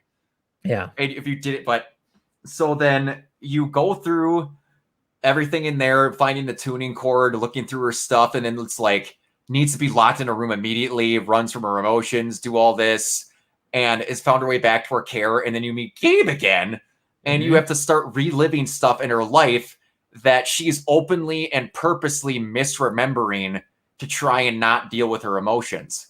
Okay, I felt like they padded this out a little bit because you had to go through each thing like 2 times. So I felt like it was a little bit padded.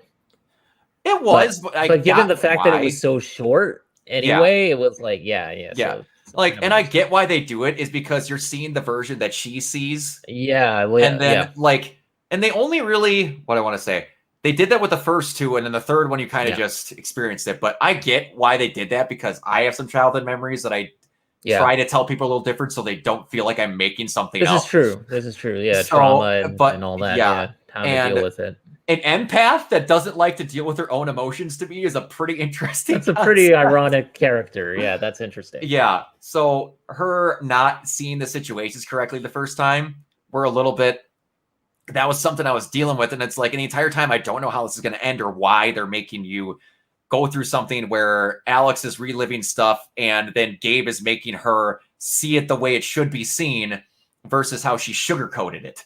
Yeah.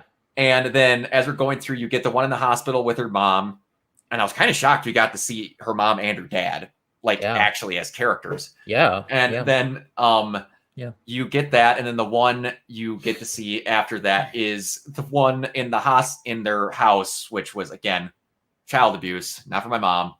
Went through stuff with that when I was younger. So again, everything Alex is going through borderline is hitting me on every note. And then you get to see how their growing up was, how their dad was consistently losing jobs and stuff like that. And then you get to see the part right before that where she misses grabbing the ladder and falls even further down in the mine. Oh, God, I see what I think they were going for is that she's falling further and further into her escape of, like, not dealing with her emotions until she hits rock bottom and then finally deals with it, which I believe is what they were going for. Yeah, metaphorical. And then they have the needle hit on the head when she's going, and I do not know what it looks like without the DMCA mode on, but when they go and have the fight outside and she pops the headphones on and freaking I Thank You from Dino starts playing. I can't imagine with the DMCA version of that, it probably doesn't make a lick of sense. No, and she's just like, okay, she's hiding, but what is she listening to? She's just listening to, and I don't know about this, Eminem has ruined me. Outright ruined me. When that song started playing, I didn't know what it was because I'm used to hearing the thunder crashing and then the little backbeat and then the tones of Stan to play in the background. I'm like, oh, this is the original Dido song. You're like, oh my god, this is Dido. This is not like, Eminem. Whoa! Because I can't think of it. There's a few in my life where a verse is so well known, but people basically don't know what the rest of the song is. Yes. And I know the chorus to Thank You, but the rest of the verses, I couldn't tell you what they are. But I can... Same. Any day of the week, any condition, any form of my body state, I could tell you what the start of Thank You is. And there's very few songs where it's only one verse is like that. Yes, exactly. And that is again because of Stan and Eminem. Like some people didn't even know who Dido was when Stan came out, and then they're just like, well, that's really cool, and that fits perfect because that's crazy to me. Not many people are better at doing samples than Eminem. He's kind of up there. This is true. When you go through his discography, like every time he puts out an album, I purposely look out samples because there's like 4 or 5 of them that I didn't even know he did. But like half his track is samples because he knows how to fit stuff. That dude's brain works nuts. But yeah, true. Anyway, you get to see that she kind of just sugarcoats that the fight happens and she's not involved. But then you see the accidental hit of her, which he did not mean to hit her, but he reared back and she got smacked and she's instantly trying to fix it. She was trying to fix it in the hospital. She was trying to fix it here. And then he runs out. And then you get the third scene at the orphanage, which I don't think I've been more pissed in this game outside of the last scene when you confront Jed, where you're sitting there and people are just judging you. When I was younger, because everything that happened, I had severe anger issues. So, like this divorce and all this happened when I was in like 5th grade. And I got put into technical special education. I can't even classes. Yeah. And I was in a study hall with them. And then eventually I got I stopped being in those and like got better, saw counseling, and I was good by about the time 8th grade rolled around. So when I went to high school, they were like, do you want to go in regular study halls? Like you don't have requirements to do this. Like we could switch you out and do whatever. And like, I wasn't getting any type of other requirement, any kind of help like that. I was just in a different study hall and then in a regular groups with everyone else. And I'm like, no, I'm good. And they're like, why? Because I'm like, everyone else who's technically not a special education kid is an asshole. And then like, this is exactly me, like how I'd hear people talk about them where it's just like, they're kind of weird. They're kind of this and whatever. But you get to see like her talking about not being able to have her guitar in the rec room because she's trying to get away from, or not in the not rec room. She's trying to get away from people. Her special dress to wear to try and make parents like her. But it's like, is that the one that gets in the fights? She's kind of old. Why is she still here? I think we'd like her, but I just don't think right now. And I'm just like, these are all piss poor excuses. If you're looking for a child and you're going to an orphanage, there's a high chance that they've been through some stuff in their life. You're the person that's supposed to adopt them and help them. Don't go if that's your mindset going in right away. Yeah. Like, and it's I don't really have much to add here because I think you're doing a good job of covering it. That's fine. It's just that it was culminating because of all the shit that I've gone through. And then you finally get why you're going through all this. And so I was like, these scenes are loosely tied, but I'm like, what the hell is the point? And then Gabe sits you down, and it's the thing that interacted me with Alex to the T, to where Alex is pretty much a female version of me. This is the exact moment that it hit me, where he's always like, every moment of your damn life, you're always trying to fix everything for everyone else. You don't need to. You were 11. It is not your fault. Stop blaming yourself. Crap happens. And I'm just like, okay, he's talking through her right at me. And there was just like, I couldn't have I felt like stupid stuff that I did that they fought about was my fault when my parents were getting divorced and stuff like that. And it was just like, no, my parents were just having issues. And then it was me taking it out on myself. It got to be the point of where I related with Alex on more levels than I could describe. And then and then you get down to the last level and you find that Gabe was there because his dad was one of the people that died in the rescue with him. And again, I forgot about that cracked memory. So when I saw that John Chen's thing was down there, I'm like, this is Coincidenceville, USA, that their dad is down here. And then like remembering afterwards, you see the letter that like he was looking for him and that's why he was here. I'm like, no, that's why it's here. It's not a coincidence. You went to the right place because of Gabe. And then you get to see that like Gabe fucked them over and then just like, we need to leave. He made a bad choice and just covered it up. Or Jed did. Or Jed did. I'm sorry. Yeah, Jed did. I'm sorry. Yeah, my apologies. And no, it's okay. And then she gets out, and I'm like, okay, she made it. I was so happy when she tore that freaking Jed as a hero sign down. Oh, same. Yeah, I was just like, absolutely. And then I see her when it cut the black and you hear the gate opening. I'm like, oh, she's at that. I was like, I didn't realize how she got out of there. Yeah, I didn't either. And then she was at the ravine, and I'm like, oh yeah, they just buried all the stuff that was on the inside, and she just found her way out. Oh, okay, that makes sense. So they just didn't bury the opening, so they couldn't get. So she found like a side, like a tunnel inside tunnels, whatever. But because it was a decent time in the afternoon by the time she got out. So that's true. It would have taken her a long time. Yeah, I'm amazed that she even made it. Me too, but I'm happy. When I saw the door clinking, I was like, she's out. I'm like, thank God. Because if Alex didn't make it, I would have hated it. But you see her limping back, and they're doing the information. And I'm and like, if Alex would have been full health, go ahead. I was amazed by the lack of reaction when she came in. How no one said anything. I mean, like, no, only Steph and Ryan were like, "Are you okay? Like, what the hell's going on?" And like everybody else, no. I mean, there's like a point where it stops, right? Where she tells them what happened, and then everybody stops, and she's like sitting there, and it's just dead silence, and she's like, won't somebody say something? And I'm just like, yeah, what is up with you people? Are you all robots? Like seriously, this girl is like bleeding to death in front of you, and you're sitting here going like, "Doi." Yeah, and like I was just like, what the? I get both sides of that, but I'm trying to think in my head what I would do if someone just went, "This guy has been a father figure for you for 10 years. By the way, he just tried to murder me. I'm new in town. Hey, believe me?" And I'm like, okay. I mean, I would be processing a little too, but yeah, it's both sides. I could see both sides of it. But I would be like, let's get you to a hospital at the very least, or let's get some kind of medical care for you because you're just sitting here like half dead. Yeah.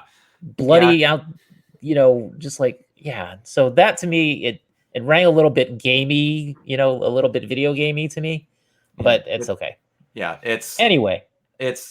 But at first I was a little bit pissed off about it, but then like, as the more we talked about it, especially like through the, on that episode of Arcade and stuff like that, and we kind of talked about it a little bit, and you kind of made me calm down about the ending. So I'm not so upset about it anymore. Well, I got why you were upset. And then when because if they didn't do it how they did it and they took the one part away, I would agree with you completely. Yeah. But if we get the borderline Dirty Harry moment where if Alex was in full health, she probably would have kicked the Black Tavern's front door off, where she comes limping in and looking like she's half dead. And Steph and Ryan check on her, and then Jed's just like, "Well, what happened, kiddo?" I'm like, dude, if I could walk, you'd be fucking dead. Yeah, seriously. And then you go through all of this, and then you accuse him of everything. And then when I first got there, Steph believed me. Diane was being Diane. Eleanor did not, because if you tell Riley, she just goes, "You have to think about this, dear. Some other things happen, and we're not sure if they happen the way you do. And maybe you need to look into getting some help because you told Eleanor or Riley about Eleanor's situation. So then she started thinking she needed help, that she wasn't thinking about things clearly. She started thinking Alex wasn't." Well, that makes sense. Ducky, because I barely did anything with him because I didn't get that one thing, he was like, "I've known him my whole life, and I barely got to talk with Alex, so blah, blah, blah." And because I did one or two things wrong with Ryan, he's like, "Dude, it's my dad. I'm not Ryan did not he did not back me up. And Charlotte did not back me up because I took away her. She's just like, we shouldn't do anything. But before we get to the actual ending, the full support ending is fucking fantastic because it starts out and they're just like, we need to, I don't remember the exact order of what they all do, but it's just like Charlotte goes, "What's going on?" Like Alex is, now I know this is crazy, guys, but like, Jed, what's going on? what's happening? And then Eleanor goes, I know that like she's this is a new one, this is crazy, but Alex has never let me down. She was honest with me. She's never done a thing wrong. I know that what's going on sounds crazy, but I think we should at least look into this. And then Ducky goes, from the moment Alex walked into this town, she was a stranger, but she took her time and cared for me, and she became family. This does seem extreme, but if this is something that she is presenting, we need to give her the benefit of the doubt. And then of course, Diane goes, it's what, oh, no, sorry. Diane pipes up after Charlotte goes to be supportive of Alex. And then it's like, yeah, you did this and it doesn't make sense. Why was there the second explosion? Why was there this and that? And then Diane goes, you signed that affidavit. If you change your mind, you void your contract with that money. And Diane brings up that you signed that. So then that shuts them down. And then she goes, there is no proof behind any of this. And you need to stop speaking in a bad way about Typhon. Then Pike sits up in his chair. He's like, actually, Diane, there is proof. And then he gets up and starts talking. And then just goes out of his way and shuts her down. He's like, I'm not scared of you anymore. I would imagine that if you don't take his fear away, I would imagine that you probably get the bad ending. Yeah. And then where Typhon just gets off scot-free. Yeah. And then you get to Ryan if you get full support. And then you walk over and then like all these people are getting pissy. And if you get Ryan's support, you go over and you have to say, do you believe me, right? And then Ryan just looks at his dad and goes, what's going on, man? And then it just like Jed like fear stares him and he goes, we can talk through this. You need to tell me what happened. And then Jed just goes, even my own fucking son, and he just starts screaming and all this other shit. Jed gets pissed if you get everyone's support. And then like I got about 3/4 support, so I still got a good ending. Yeah, I still had the moment where you kind of just talk him down and but then everyone starts screaming at each other, and it's kind of reminiscent of The Wake. But then she just goes, she looks Jed dead in the eyes, and like the best I could tell people is she puts him in like an emotional sleeper hold where he like he's locked with just her. Everyone's hearing it, but it's like those two are mind melded, and he's going through, and she's like chipping away the fantasy that he has built in his head about how you were a hero. I get it. You don't want your son to think you're the devil. And you go through all this, and then it's like, you killed my dad and all this, and then you tried to kill me after you helped them kill my brother. I just want justice for them. Do the right damn thing. This has been years. You know you feel terrible about this. And then again, you have the option to condemn or whatever. And then I forgave him. And then the second you forgive him, you let that chokehold go, and he just drops in a pile of tears. And I'm like, did I just win? And then it fades to black, and I'm like, don't you give me credits, I swear to fucking God. And it turns, and then Alex is listening to music in her apartment. I'm like, I thought, I'd be very curious to see what the condemnation ending looks like. Yeah. Because I haven't seen it. I haven't either, but apparently it's good. Apparently it's good. I don't know. There's only 6 endings, and they're only different because like you stay in town with Ryan, you stay in town with Steph, you leave around with time, like there's a couple of variations, but I want to know what the condemn ending is, but I imagine it's you condemn him and then he gets pissed and then they find out about it. Like he screams at you about kind of like A Few Good Men where he gets like, you're goddamn right. I did. I hope it's something like that. That would be amazing. You can't handle the truth. You did it. But yeah. And then you get them about the scale that rocked the nation of all this other stuff. And it's perfect. Typhon kind of goes down and everything. Yeah. Oh. So did you also get the ending or the part of the ending where Gabe appears, he reappears, and he kind of explains to you what would happen if you stayed in Haven? Yep. I loved that.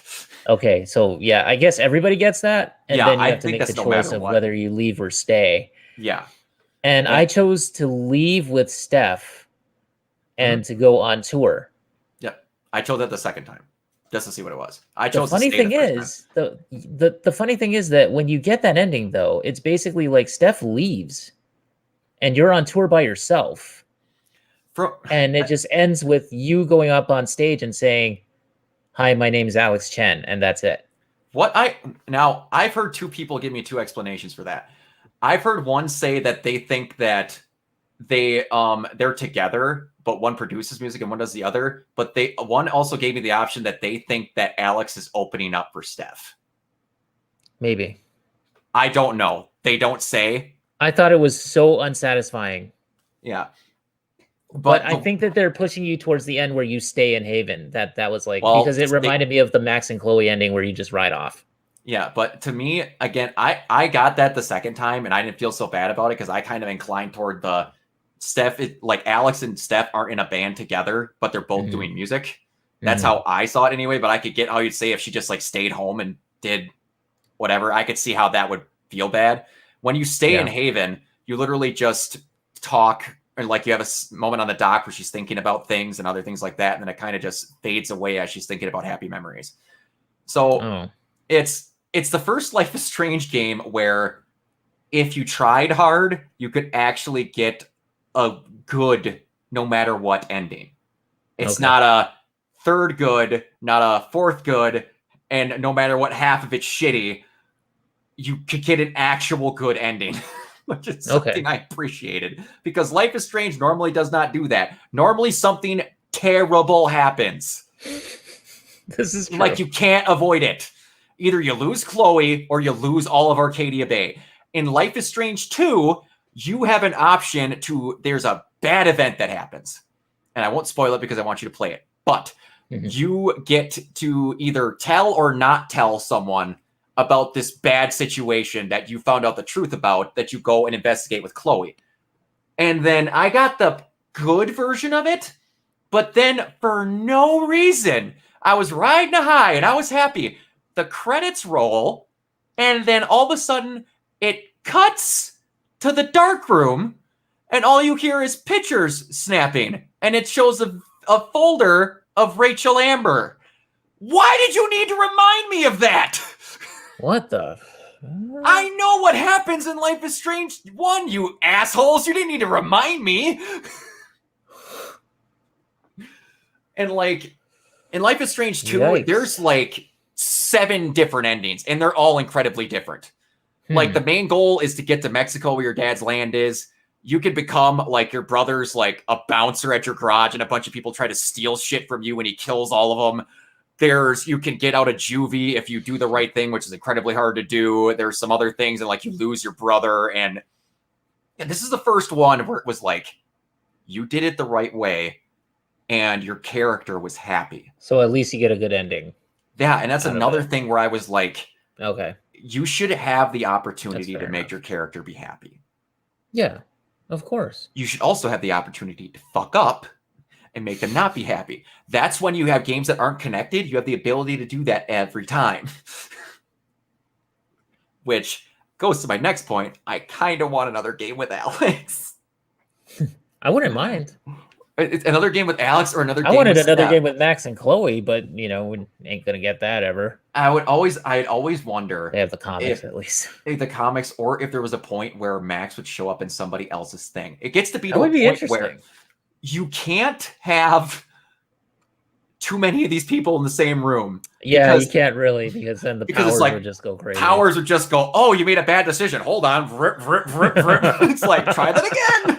Max is like, I'll just rewind time, everybody. Yeah, exactly. It's like, yeah, I can't figure out what he's saying, and I have no way to do that. Hold on, let me solve that problem. It's like, if they were in the same room, you just don't have a game anymore.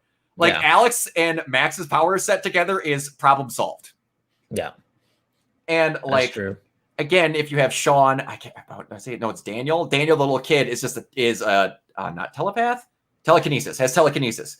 Okay. So him's another one where if you needed to help sneak stuff, like Diane's USB, he could have just stood on the other end of the room and like floated the thing right past everybody. Exactly. That would have been funny. But the reason why you didn't like the ending at first, what did you compare it to? The first time you told me. It was, you compared it to Arrow, right? Oh, yeah. So I was like, with Jed. Yeah, the part with Jed, I was like, that just felt to me like an Arrow ending where, people would just talk each other down all the time and just like, oh, Arrow's gonna give you a scolding. Yeah, it's one of those things where it's like, and then you mentioned that, and I'm like, I would agree with you 100% if Alex was not using her emotions if not like basically locked him down to see all his emotions. Because a cool part in there is like you actually see Jed's like skin shadowing change for the emotions he's making him feel to actually crack away the facade that he has built up. If she didn't have her superpowers, then it would be like... Yep, I would agree with you completely. If it would have been like, I'm not going to use my powers for once, and I'm just going to make him do it the right way, I'm like, no. Yeah. That is, and another thing that I liked about this is that there was nothing in this game outside of her surviving at full that I went, wouldn't happen in real life. Mm-hmm. That's another thing that I appreciated about this. There's other situations, like in Life is Strange 1 was pretty good about it. 2 was kind of There was a couple in Before the Storm, but it was like, this was the first one where it was like, every bit of this, I could have seen happening to someone. Outside of the emotional powers, like looking through this stuff, I could see it happening. There was never a moment where I was like, no human being would ever do that. And I agree with you. Yeah. And that's just one thing I appreciated about it. The writing was great. The music choices were awesome.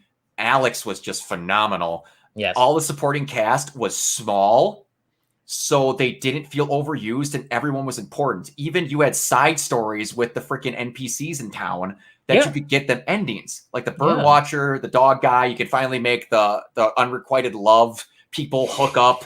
You could be nice, and then you could basically just tell them to go have sex. I wish it was easy as that, by the way, to just be like, to have somebody just come up to you and do you know how many times he likes you back, or he likes you back, or whatever. Do you know how many times I would do that with people? I would just be like, just an outside perspective here. I think you two would make a great couple. Exactly. Not gonna throw any shade or nothing. Just give that a try sometime. Man, because I would have made my life a whole hell of a lot There easier. is 3 or 4 times in my life specifically where about 5 years after the situation happened, where I worked with someone, they had just broken up with someone, and I was like, man, they're really cute, they're awesome, we get along well, but they're just in a situation where it wouldn't work out. And then they will be married with a kid and then come back into town and be like, I haven't talked with you in forever, we should meet up and chat. I'm like, great, cool. I'm like, yeah, it's just like, you're at high school, remember we worked together? He's like, yeah, I had a really big crush on you back then, but I just was scared to say something.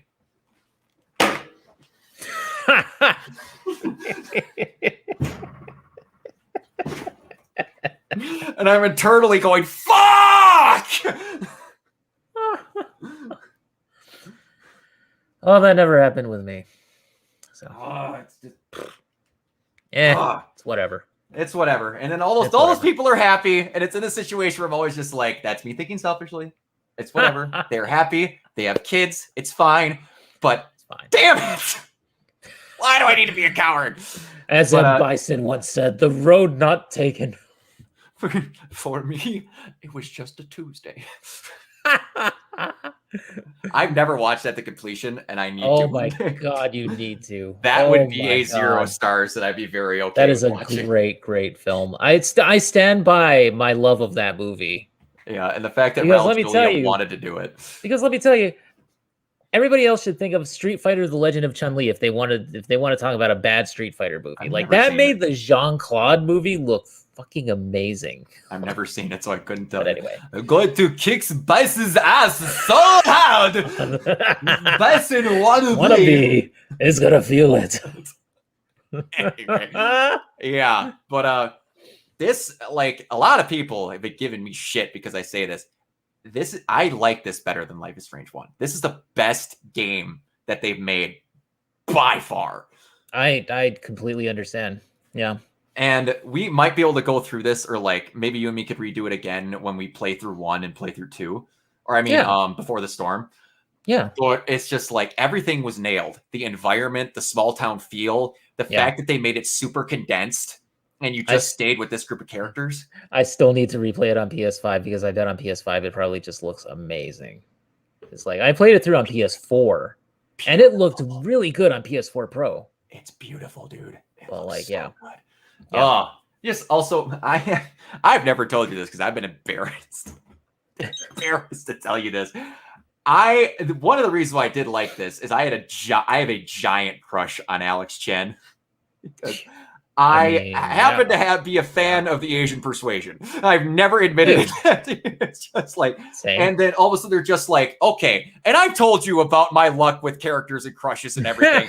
They always happen to be short-haired lesbians. So then when this one comes in, I'm just like, she's gonna be a lesbian. And then it's the start. It's like, oh, she had sex with a guy. I'm like, okay. So then I myself made her be a lesbian in the game just because my brain doesn't work any other way. The only one that's broken that curse for me is Cora Harper from freaking Andromeda, because she was the only one that wasn't a lesbian. Oh, but, yeah, because if you think about it, what about like Pan Am in Cyberpunk? Well, she has long hair. Oh, true.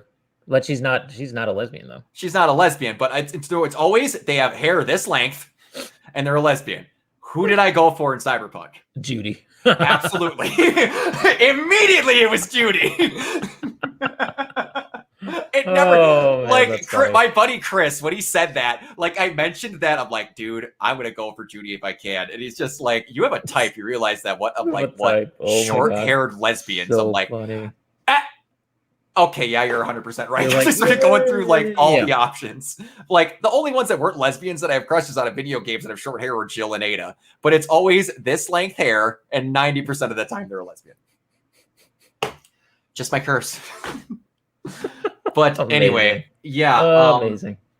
It's everything about the game I thought was absolutely stellar with how it dealt with the themes, the powers, everything. And again, it made a person. Like one thing that someone else described, I don't remember if I screenshotted this because someone described it on Twitter really well.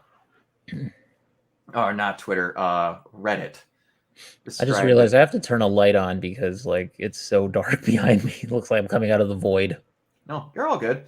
And one person described it as why it works so well is that it's a relatable story. It's a person who goes to a new town and tries to discover a home for themselves and be a part of a community. And at the end of it, you are. Yeah. You actually had a full swing through it. And just the only problem I had with the game is I wish it would have been like 3 hours longer. I wish it had tacked like an hour and a half onto those last two. That's it. And making it feel lived in. Again, if you weren't in the moment with those characters, like nothing happened in the other games. Which isn't a problem, but when they added the extra stuff where it was like relationship status update, those two got together, and then all of a sudden it's like I found my dog, and it's like, yo, that movie night we had the other night was pretty sweet, and it's like you make it feel like these characters know each other, and it's simple stuff that takes no time. Probably took like an hour to make all those text things and just design them out was the longest. It's just it's just amazing what simple writing can do. Now, we don't need to, like, when I say that, I don't mean that Bungie should be excused for the original Destiny, where everything was in Grimoire cards on a website. Don't go that level, because that's dumb. Let's not talk about that. But, yeah, background info will never be a bad thing when it's done in character and good like that. I cannot wait to do this Steph DLC. Because I honestly don't know what it's even going to be about. It's supposed to be I have no idea. A year before Alex comes to town, and it's supposed to be that whole year. You go through all 4 seasons. The only thing I could think of is if it's going to maybe contain a little bit more backstory on her and her band. Well, supposedly, it's going to be the first Life is Strange game to have a trans person in it, because supposedly that trans person from her band is in it. Oh. Supposedly. I don't know, but I think that'd be cool if you actually got to see stuff from her band in it. It would be. That'd be cool. Yeah. Because I was just like, that sounds like a really interesting character. I'm like, where are they? But I know. I was like, I thought they were gonna appear when like when she was setting up for the band and stuff. I thought that they were gonna suddenly show up. Yeah, it'd be something cool if you like see Alex coming to town and then taking the job as the radio station DJ and like how she got to that point. And I hope it has a good amount of Gabe in it. And now I've heard different stories. Like supposedly it has 4 different seasons, but I've heard people say it's only 1 episode. What? So I don't know what that means, but we'll see. I'm excited about it, and I want to find a way to stream it. And I don't know if I want to do the DMCA mode. It's just I don't know. We're hanging out in the background, just jamming to nothing. Like jamming to nothing. Yeah. But it's also got like her people calling in, asking for D&D advice and stuff like that. That's amazing. That's gonna be awesome. Oh, I can't wait. But yeah, It's really good. I thoroughly enjoyed the game, and a lot of people again gave me shit for this. Kiona can attest that whenever I talk about video games with him, it devolves into me talking about Resident Evil somehow. Without fail, it not always happens. It's amazing though. That's partially the fact that you have me and Tyler in the same room together. I know. It's great though. I love it. I love it so much. I didn't mean that as a criticism. I just thought it was funny. I got it. No, I understood. But I love this more than 8. I think I liked it more than the remake of 3, and that had Jill in it. Wow. I love this game. That's high praise from you. Yeah. It's crazy. And I wasn't expecting it. Like, I had forgotten it was coming out because they only showed the one thing. And then for those of you that watch RWBY, my friend Chris was like, Life is Strange, Lai Ren, because there was an episode of RWBY that came out where he could sense how people were feeling, but he couldn't do it to this extent, where they would just have like a red tint or a blue tint. And then like a month later, this trailer drops. And Lai is an Asian person, and it dropped, and then Alex was Asian, and she had the same powers. And I remember with the first, like when the True Colors, when they started doing like the marketing for it, and they had all these videos and stuff, and the guy, like, they sounded like Tai Chi instructors. They were so calm. They were like, "Life is Strange, True Colors is about Alex Chen, who moves to Colorado." I was just like, and you know, I would be remiss if I did not mention something. So it is no shock to anyone that I share a similar opinion of one Matthew McMuscles, Patrick Boivin, and Wooly versus that I fucking hate David Cage and think he's a useless hack. But hey, David. This is how you fucking do a game with emotions involved, you fucking douche. Put that on a postcard and send it to his fucking house. Gah! Send it to James Stephanie Sterling. Yes. Have them read it. This is how you handle emotions. You are a tone-deaf, useless piece of garbage that steals other people's ideas. Man. So have fun with Star Wars by David Cage. Supposedly it's not going to be a choice-based thing from what they're hearing. Like, it's actually going to be like an adventure game. Oh God, I don't know if that makes me even more nervous. The thing that will make at least we got Knights of the Old Republic remake coming out. Yeah, that's coming. There you go. I'm happy about that. And I just have to, and I'm gonna really like February because I'm getting Horizon and I'm getting both Life is Strange games. Yes, my heart is just going to explode. 2022 is starting to get stacked, man. Well, it's got all of the stuff that was supposed to come out in 2021 and 2020 got booted into it. So it's going to be like every month has like 4 or 5 good games coming out in it. My wallet is going to weep. It is. But there's some games like this, or no, I want to say like the Diablo Resurrected, which we need to play, by the way. And also Kena, where they're coming at lower price points. Yeah, some of them are coming at lower price points. I think that Returnal Kena's really good, by the way. Yeah, that's what I've been hearing. I think Returnal should have came at a lower price point, but I do agree with you. I do agree with you there. I think Returnal's really good. I just can't see myself playing it for a sustained amount of time before I'm like, okay, this is getting frustrating now. Because it has that roguelike thing. Are you starting to get that some of those runs can take like 3 to 4 hours now? Yes. That's what killed the game for me. That game has one of the most interesting story hooks of anything I've ever seen. It's so cool. Like, it's very well designed. It's like the gameplay is great. Everything is like, I know we're talking about Life is Strange here, but I'm just, Returnal. Yeah, this is just extra stuff before we get out here. I like Returnal a lot. So and I think I still love it, but I'm just like, it's about an 8.5 for me. Yeah. And it introduced the thing that I think PlayStation is going to do in a lot of games because they did it in Ratchet and Clank also, the half click. Yes. With guns. I'm like, that's a cool little detail. I do like that. But I do like the DualSense controllers, by the way. I didn't get to talk about that very much, but yeah, the DualSense is very, very cool. I love that. I love that resistance. And you know what freaked me out was the fact that at first I was like, oh, this is they just built this into the pad, right? Mm-hmm. And then like after I played Returnal and then I stopped and I was pressing down the triggers and I was like, holy shit, that's part of the how much is in there. And like you go from like let's say Ratchet and Clank. I was playing. Yeah. What the hell was it? I can't remember what it was, but I was playing some game that wasn't designed with the DualSense in mind, and then I switched to Ratchet and Clank. And I was just like the whole controller's moving and pulsating to other things. And then I went back off to something else and then went back to playing the Ghost of Tsushima Director's Cut.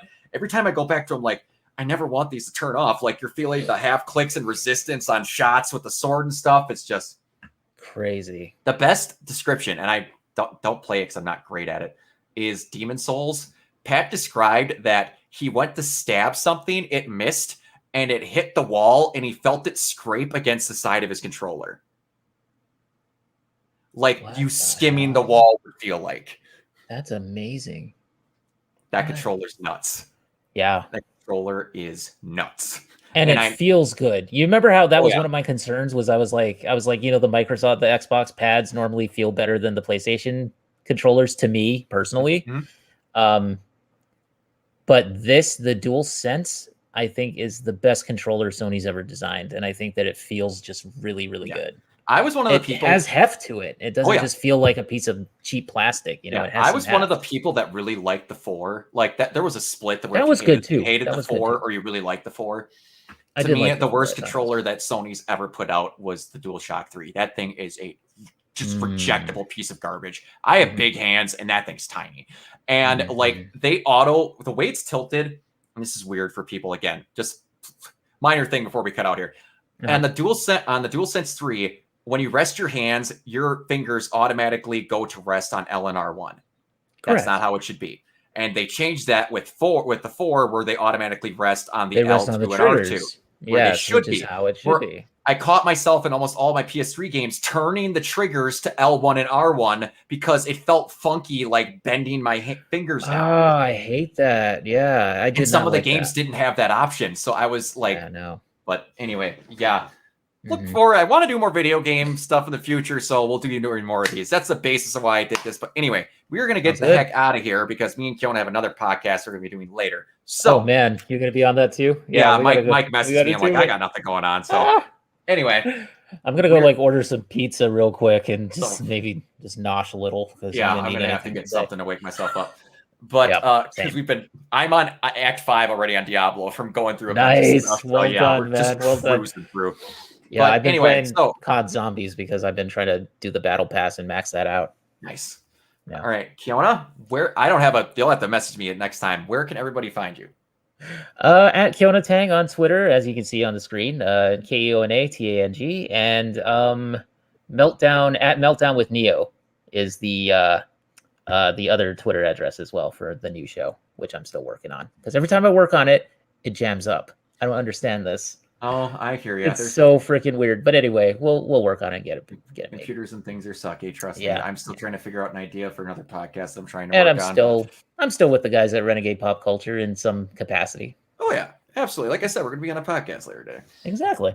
And you can find me everywhere at Organoid Zero. Starting next week, I'm probably gonna stream Kena on Monday. Yes, and then max that out on stream because I've heard that like you could beat it in like 12 hours if you're doing all the collectibles and stuff like that. It's shorter, which is fine.